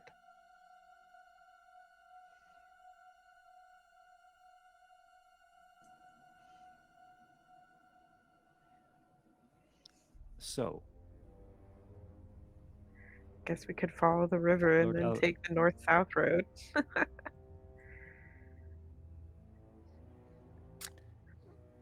that is exactly what Lord Elrond is going to suggest that you do. You Okay. lost the ring. You should be the ones to find it. Well, technically, she lost the ring. I will not fail again. Literally everything And that he she looks was supposed to to you. do, she failed at.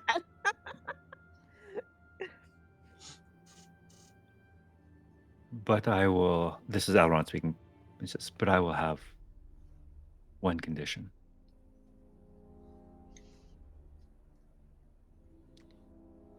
Zurich,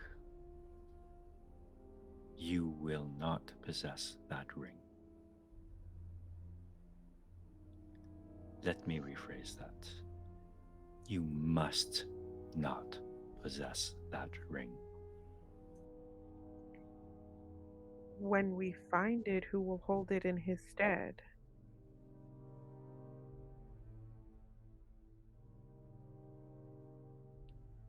One of stout heart and good character,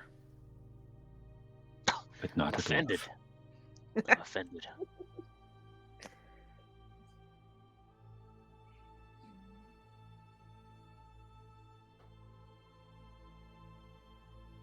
Zerg nods.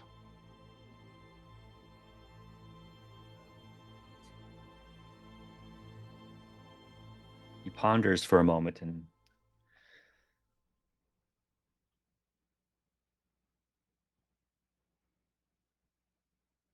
it is of utmost importance that that ring be found once more. And it is in the nature of these rings of power to hide themselves and only show themselves once more when they desire to be found again.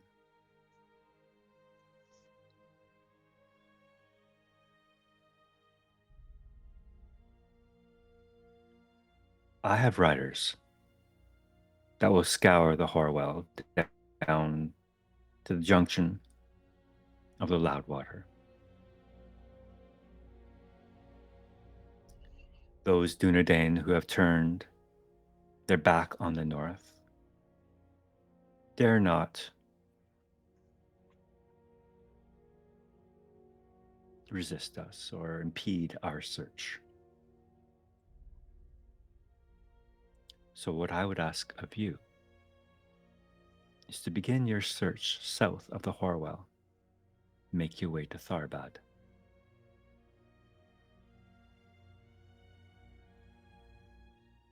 And if you have not found the ring by then, continue on to the Grey Flood and Londair, and eventually make your way to Isengard from there.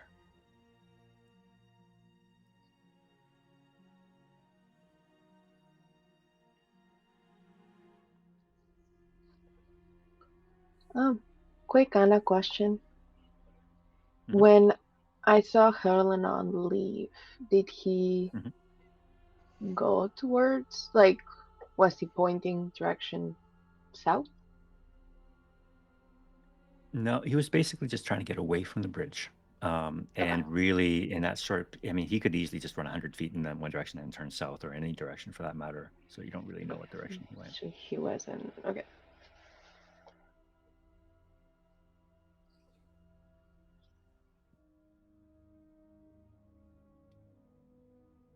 You will leave once Gandalf has returned. For he has gone north, I'm sure, to find some further information that may prove helpful. Oops, we lost. There, my phone's back. Okay. Unless, if you wish to leave earlier, that is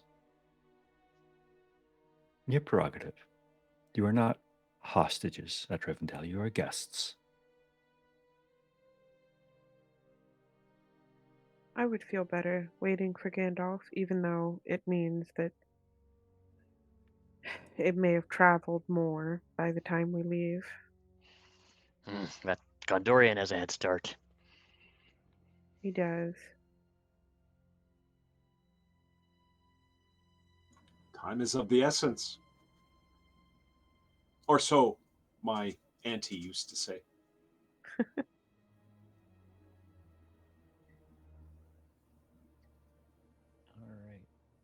All right.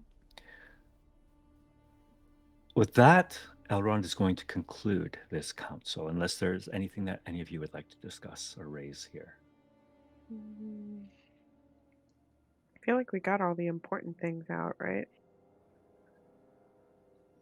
Including Mirror Bar. But Yep. Well, out of game, I mentioned to Master Elrond about being able to have a private audience with him, so I could point out that Anna was actually conversing with a wraith in the Dark Tongue. Mm-hmm. I'm Yeah. I'm the only one who saw that, and that's important information. He needs to know that I wasn't going to say in front of them. Yeah. pull a So Columbo, like where we're heading out, and be like, "Oh, Um, one more thing," and go back.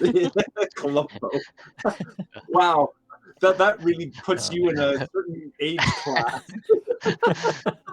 Columbo. I got one more thing. Yeah. oh my gosh, that thing! I promise I know exactly what you're talking about. Yeah. Okay. So you still want to have a private audience with Elrond? And I've already said what I'm going to say, so I don't think we need to follow up. But Okay.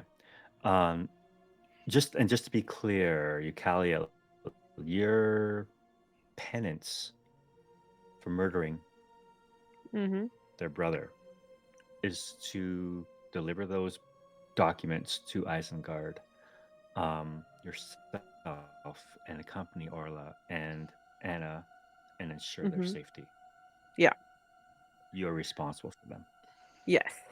And as a newly specialized lore scholar, I'm ready. But yeah. level 3. Yep, Okay. level 3. I chose lore instead of Three. healing. Let's go. Nice. Okay. When excuse me. We might have needed the healing. When Elrond I took Leechcraft too. Don't worry about it. yeah. Well,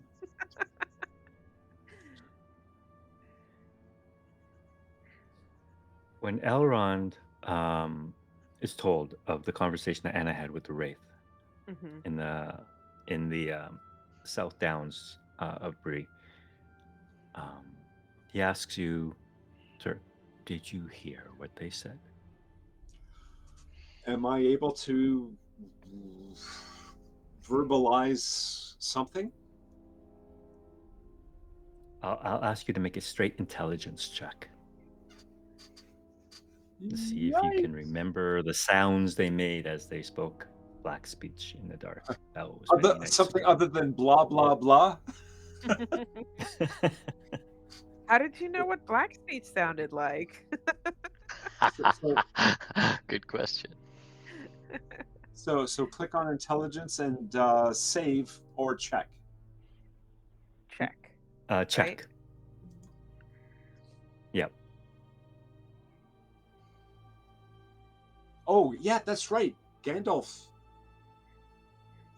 I was making a joke He about the spoke what was fact on that the words blah letter. blah blah were black speech. Yeah, unfortunately, you're unable to recall what they were. It just you can tell them the nature of what it sounded like to indicate that it sounded like black speech.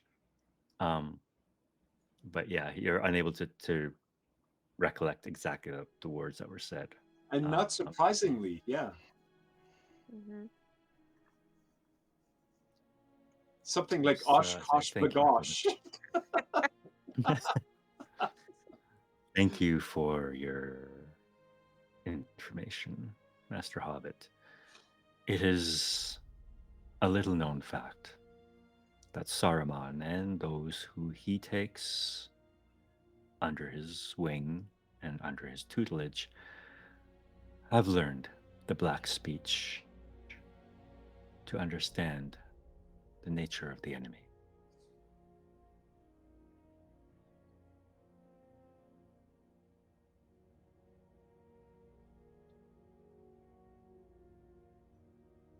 But thank you for your concern. I will take that into consideration. I will just bow to Master Elrond and say, by your grace. All right. And as you break from council, you can see your father kind of lingering on the halls outside you, Kaliel, and he's looking at you wide-eyed and eager. So? I have been tasked with a mission of penance by Elrond, by Lord Elrond. He looks at you he looks at you suspiciously and says, tasked, or did you volunteer? I was tasked, technically. I agreed, but there are important documents that need to be taken to Isengard, and He says, wait. You were meant to go to Isengard. yes, I am to With your escort. company? I don't know if they're all going, but Maidon is going with me.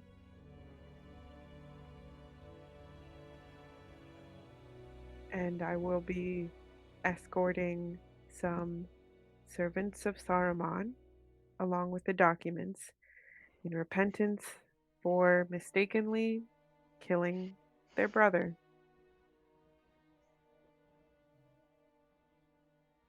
Oh, my dear, you, Kelly, I should never have let you go in the first place.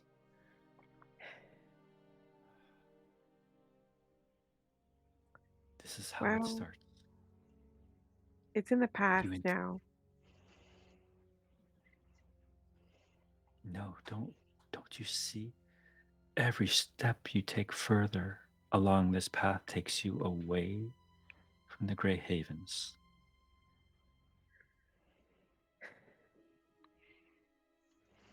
I know it's a sad thing to say, but you know that there are two ways to get to Valinor, Father.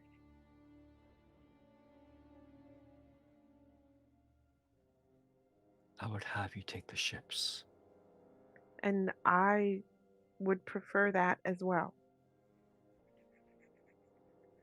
But no matter how far away I get from the Grey Havens, I will arrive in Valinor.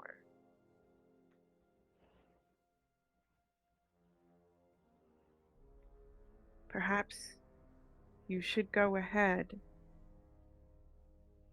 and prepare things for me. I have made a promise to your mother that I will not leave this land unless it is with you. And I intend to keep that promise. I just don't want you to worry. You were so worried this last time, and I have much further to go.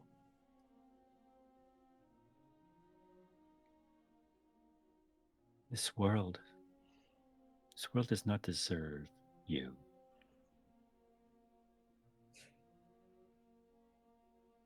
Well, I think it deserves what I can bring.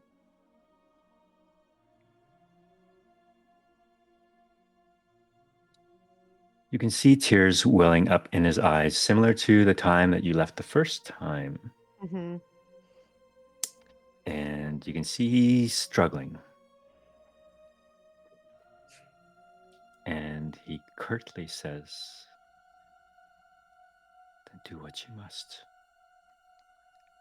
Then come home." He turns and walks away.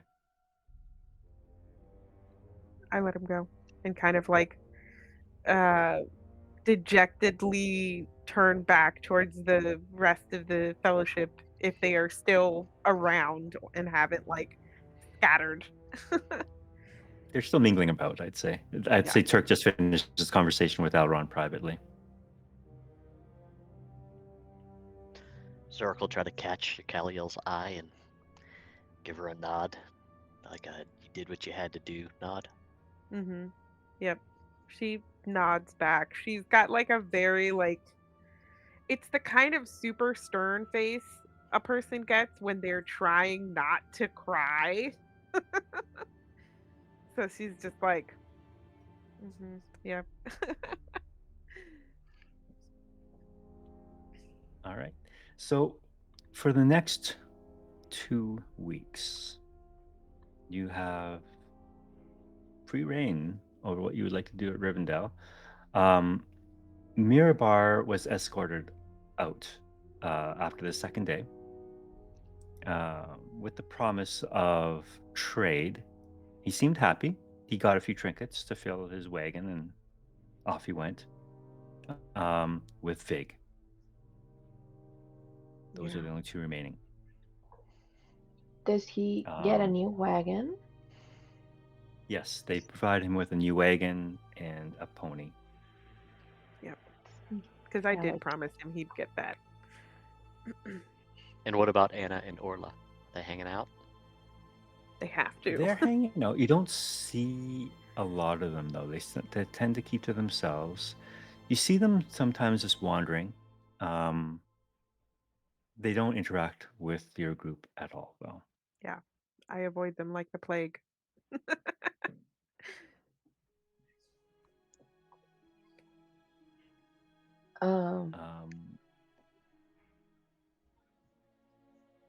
I'm gonna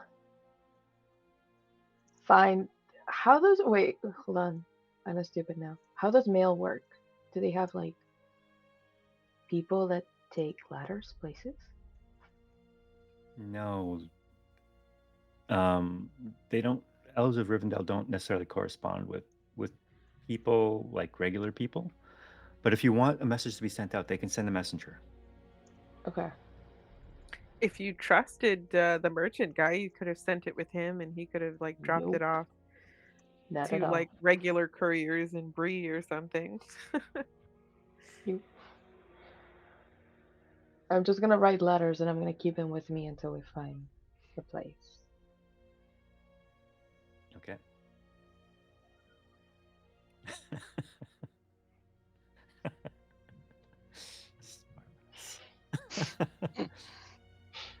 Delete. All right. So you have all leveled to 3. Mm-hmm. You guys are good. Any questions about your increased leveling or new features or abilities. You got I- your new hit points. Yep. I think I'm I good. do. I have a question about the shadow points. What happened? Yes, I was just about to look that up. Mhm. 'Cause I was looking it up and I'm like, Yeah, I that's cannot complex. do the things at a time. There's some kind of a ceremony. There's all the different phases that we go through in our fellowship, and I can't remember what it's called, but there's a special ceremony or event that we can go through that we may be able to turn it into a shadow scar. I mean, I've got enough that I would prefer to turn it into a shadow scar, Yeah. but that makes it a permanent shadow point. Mm-hmm. Yes. Yeah. So maybe Elrond might be able to help.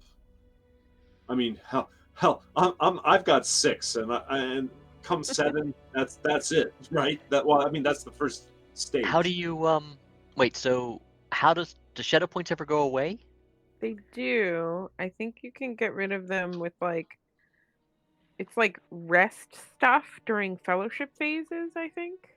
Yeah, Which I think is what we're doing right now is a fellowship Yes. phase. This would be a fellowship phase. Yeah. Okay. Is that when we get fellowship points back? yeah. It can be Yes. removed only during a Yule The fellowship Yule, phase yep. by Once using the every hero third Scars fellowship. undertaking.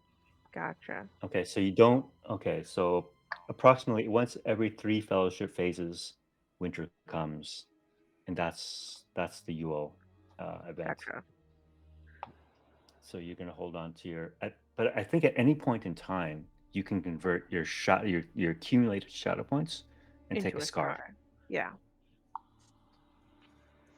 But I would think that that's kind of silly if you've only got 2 or 3 to do it at that point.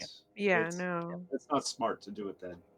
Yeah. So I would say like once you hit that next shadow point, Turk, when you're just going to start getting that miserable effect, Yeah. that might be a good time to do it then. But then I think what has to happen when you convert those shadow points to a scar. Remember in Lord of the Rings when Bilbo lashes out at Frodo? It manifests somehow. Yeah, and I got to role play it. Yeah. Yeah. Mhm. All right. What happens if you you get first level exhaustion at half your wisdom, and then you just increase like a level of exhaustion every point after that? Hold on, let me look up the shadow rules specifically here, since you guys are starting to creep up there. Yeah, we got a few people that are close to that. I am not, but we do have a few who are. That's 143.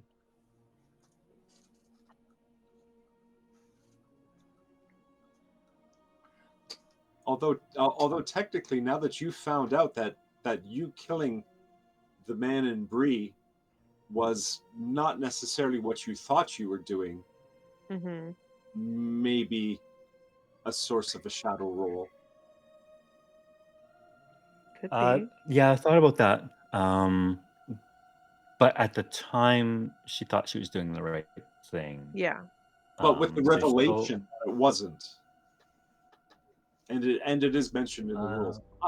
Hey, please understand, I'm not trying to You're trying to spend the shadow points to the rest of us. not trying to stir up the pot here. No, No, like no. I'll role play it regardless of whether or not I have shadow Yeah, points. no, But yeah. it's fascinating. It's really well. I mean, it's a little confusing, but it's really well outlined Mm-hmm. with regard I to just those can't things. believe what a big turn that was so early in the campaign. I don't know. It sounds like we're at a stopping point. We can sort of recap a little bit here. yeah. That was I like think we're going to take a little bit of a. that was like a pretty major left turn really early on in the campaign, which was like, Oh wow. yes. Which I part? remember you saying that. The The that bloodshot. 20 killing with When one I shot. killed him? Yeah. Yeah. Yeah. Well, that's what happens when I do it at 20, okay?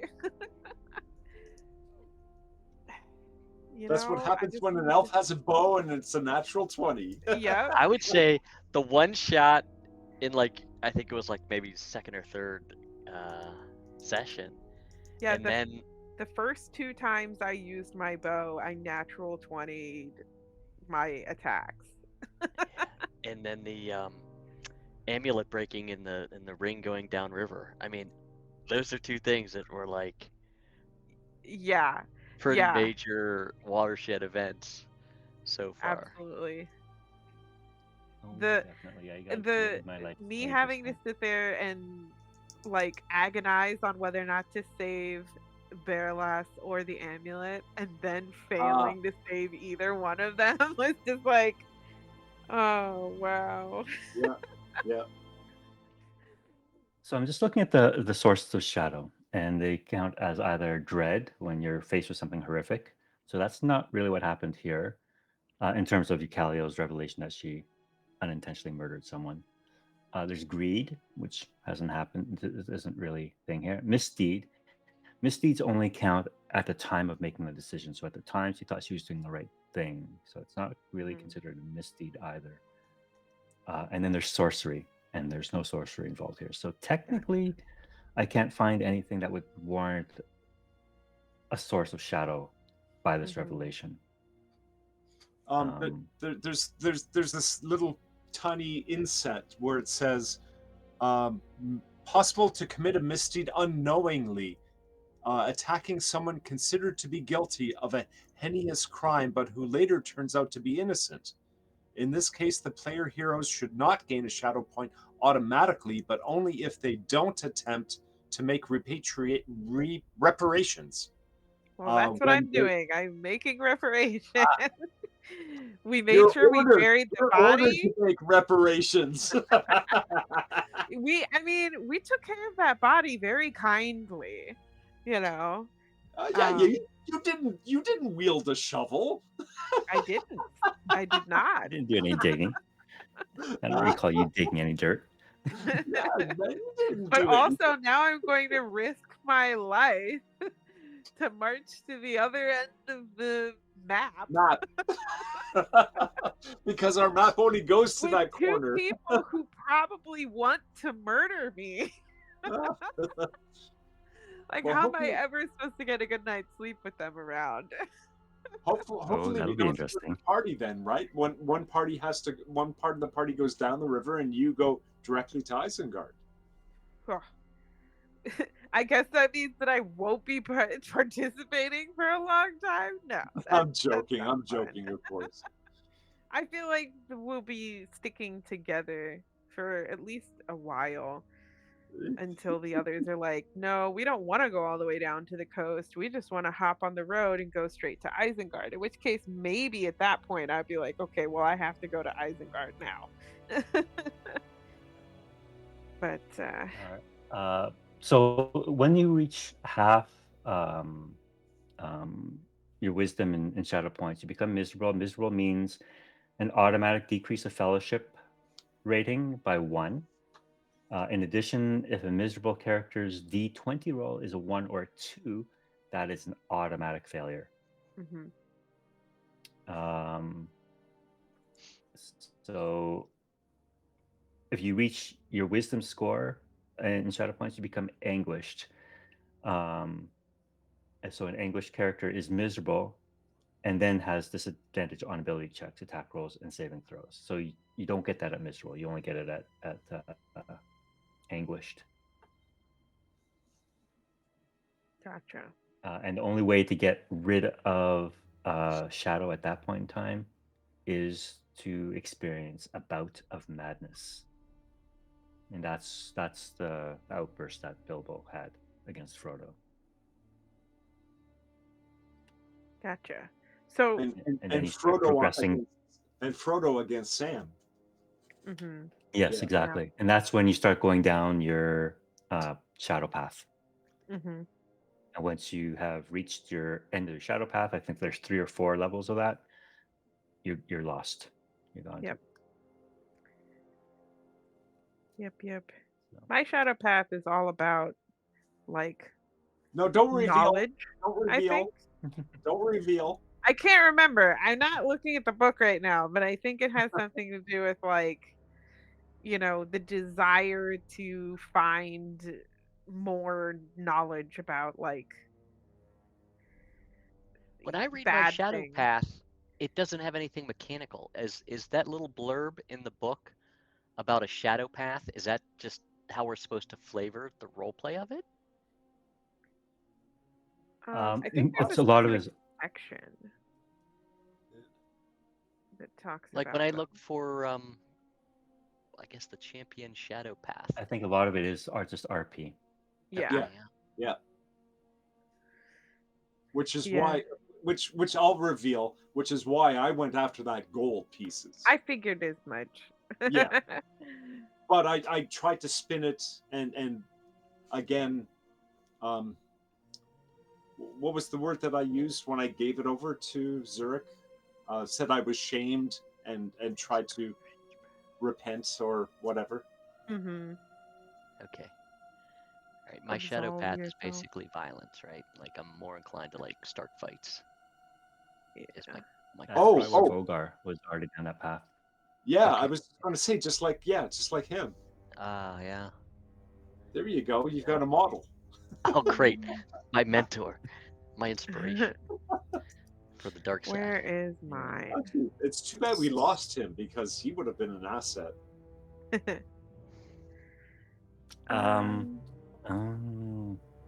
Questionable asset, but Yeah.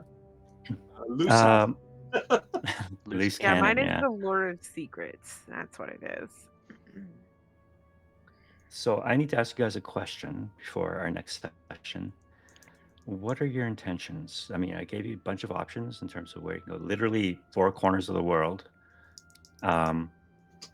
just so that I don't have to repair all of Middle All Earth. of them. If you could, if you could tell me where you guys want to go, that would be great.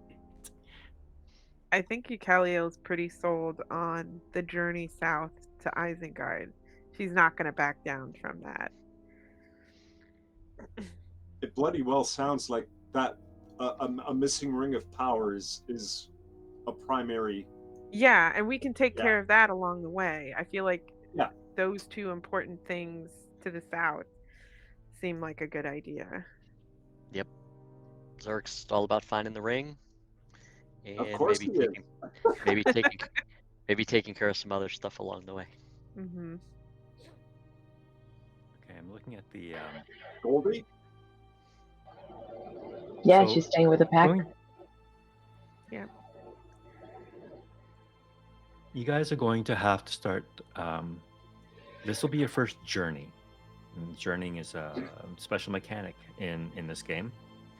So if you look at a journey map, I think I loaded it up into my Google Drive.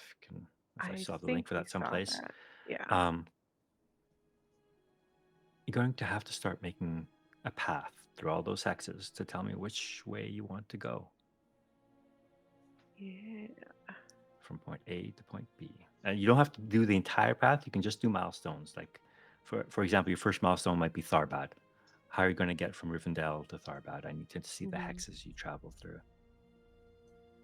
Yeah, I was looking at the map about that, and I was thinking if the elves are going to be searching the upper section of the Horwell, don't backtrack to the last bridge. Just take the other river down to where it meets the Horwell, and then just go from there. Because that river comes from right near Rivendell, so we can just hop on that river, or not on it, but like follow that river. And I then, agree. Big suggestion. Elven boats. I mean, elven boats would be cool, but Elven also canoes. So and I've got river.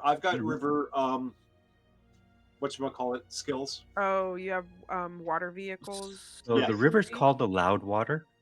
Yeah. Oh, The river's called the Loudwater for a reason. Yeah. Rafting. Whitewater. So maybe we just Be a lot of whitewater follow rafting. the river. We don't actually go on it. It's called portage. You go around those loud parts.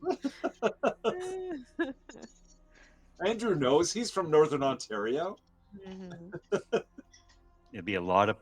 I would say that easily 80% of the journey along the Loudwater will be portaging then. But once you get past that, the water calms down a bit. So you should be able to be a little easier. But that Well, first bit, and that's Gotcha. why we have a ranger with us too, who knows the area. Yeah, that's true. Yeah, maybe he's really good on the water, but not on land. We don't know. Actually, All right. what So, happened? What happened to him? Did he have to leave? No, I'm Oh, here. he's here. Oh, I'm he's sorry. there. Yeah. So if you guys can have some sort of consensus on your journey, Yeah. just draw lines through the hexes to where how you want to get from Rivendell to Tharbad. That'd be great. Mm-hmm. Then that would save a lot of time for our next session. Okay. In the one that says map of Eriador in the player folder thing? Or Yeah, is it a does it look different like one? this, the one in the game? Yes, it does. Okay. Yeah, then you can just draw on that one, or make a copy of it and draw on the copy, whatever you want to do. I'm just going to make a suggestion because you know, I know my character will have no knowledge of this area, so I will completely defer to Maidon in this regard. Okie dokie. I agree. Well- I mean, in character and out of character, just Yeah. I'm okay with whatever you guys decide. Pretty much heading down Loudwater to the angle and then keep on going Yep, to keep Tharbad. on going It's down like to the Tharbad. general consensus, yeah. Mm-hmm. Okay. So whatever you guys decide. So when we start next session, Gandalf will have returned. You guys can have a brief conversation with him, determine what he's discovered. Yep. Hopefully that won't change your plans. Might lend a little bit of urgency to it. Mhm. That's about it. Okay, cool. Any other questions or comments from tonight? I did have one thing that I wanted to say for like during the 2 week period before Gandalf shows up. Um, Mikhail is going to Mhm. start writing a bunch of little things of poetry on slips of paper and slipping them into her father's favorite books in the library so that like while she's gone, he'll like go and pick up a book and find this poetry handwritten by his daughter in the book as like a fond remembrance so that maybe he's not so despondent that she's gone. So she does that. That's sweet. Also like helping him in the library like and she you know always you're yeah, and it's kind of awkward when you do that because he doesn't really know what to say to you anymore.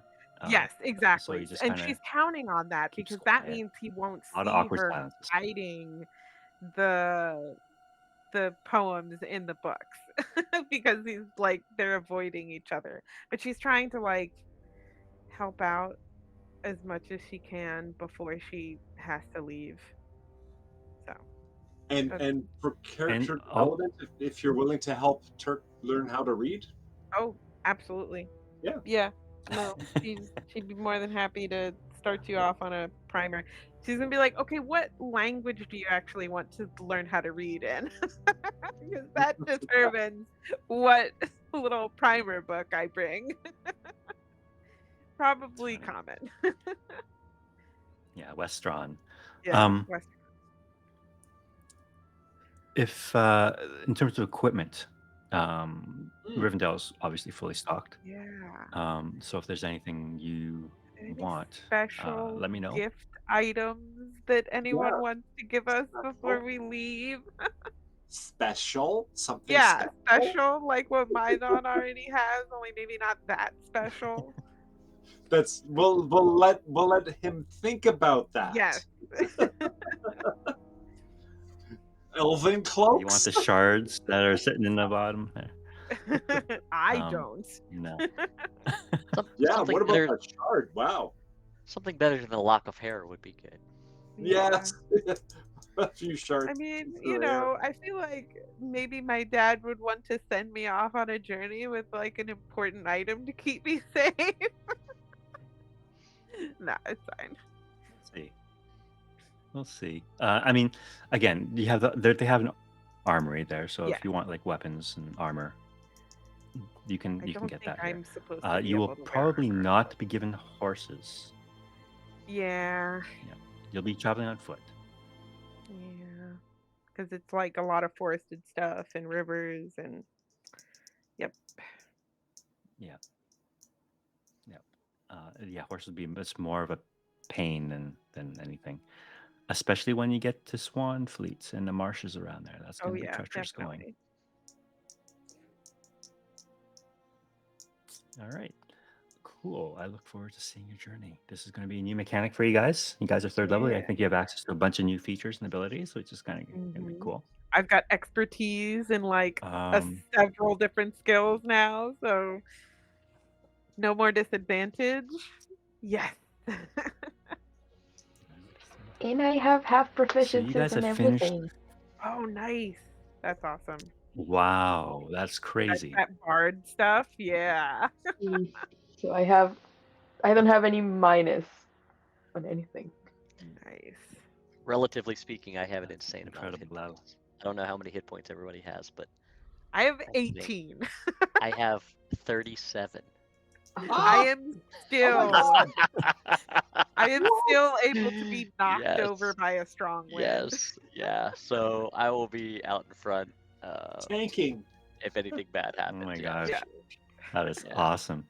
Thank you, Yeah. dwarf. I have 24 as a hobbit. I'm surprised. Ooh, nice. Well, I'm Wow. like technically Yeah. like the wizard class, so like I'm always going to have the least amount of HP, even though I'm like I shoot bow and arrow. It's like no, actually, I'm the nerd that is traveling with everyone. That's awesome.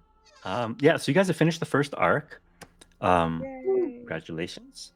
Congratulations to you Um, for bringing this like crazy Yeah, circuitous story all the way around yep. after Succeeding yeah, in I was major, getting just us worried to that this you guys would point, have stayed even at the though, Forsaken Inn major forever. moves. yeah. Yeah. It wasn't looking Uh, good for a while. um, Joking aside, but yeah, the second arc will take you to Isengard. Mhm. If you make it there, who knows, man? You guys, the way you guys go, you guys can end up in Mordor or something. I don't know. Um, Nah, we'll just catch a boat at the coast and just sail off into the sunset. We're like, no, I Bye. get all of this. yeah, that's too. So I had envisioned this to be like 4 arcs. So you're roughly about 25% of the way through the campaign now. So cool. All right. Well, thanks so much, guys. I won't keep you any later. And I'll see you guys in a couple weeks. All right. Thanks, Andrew. Bye. Thanks, everybody. This is awesome. Bye. All right. Yep. Good See night. ya. Yes. Bye. Good night. Thank you, guys. See ya. Bye. Bye. Thank you.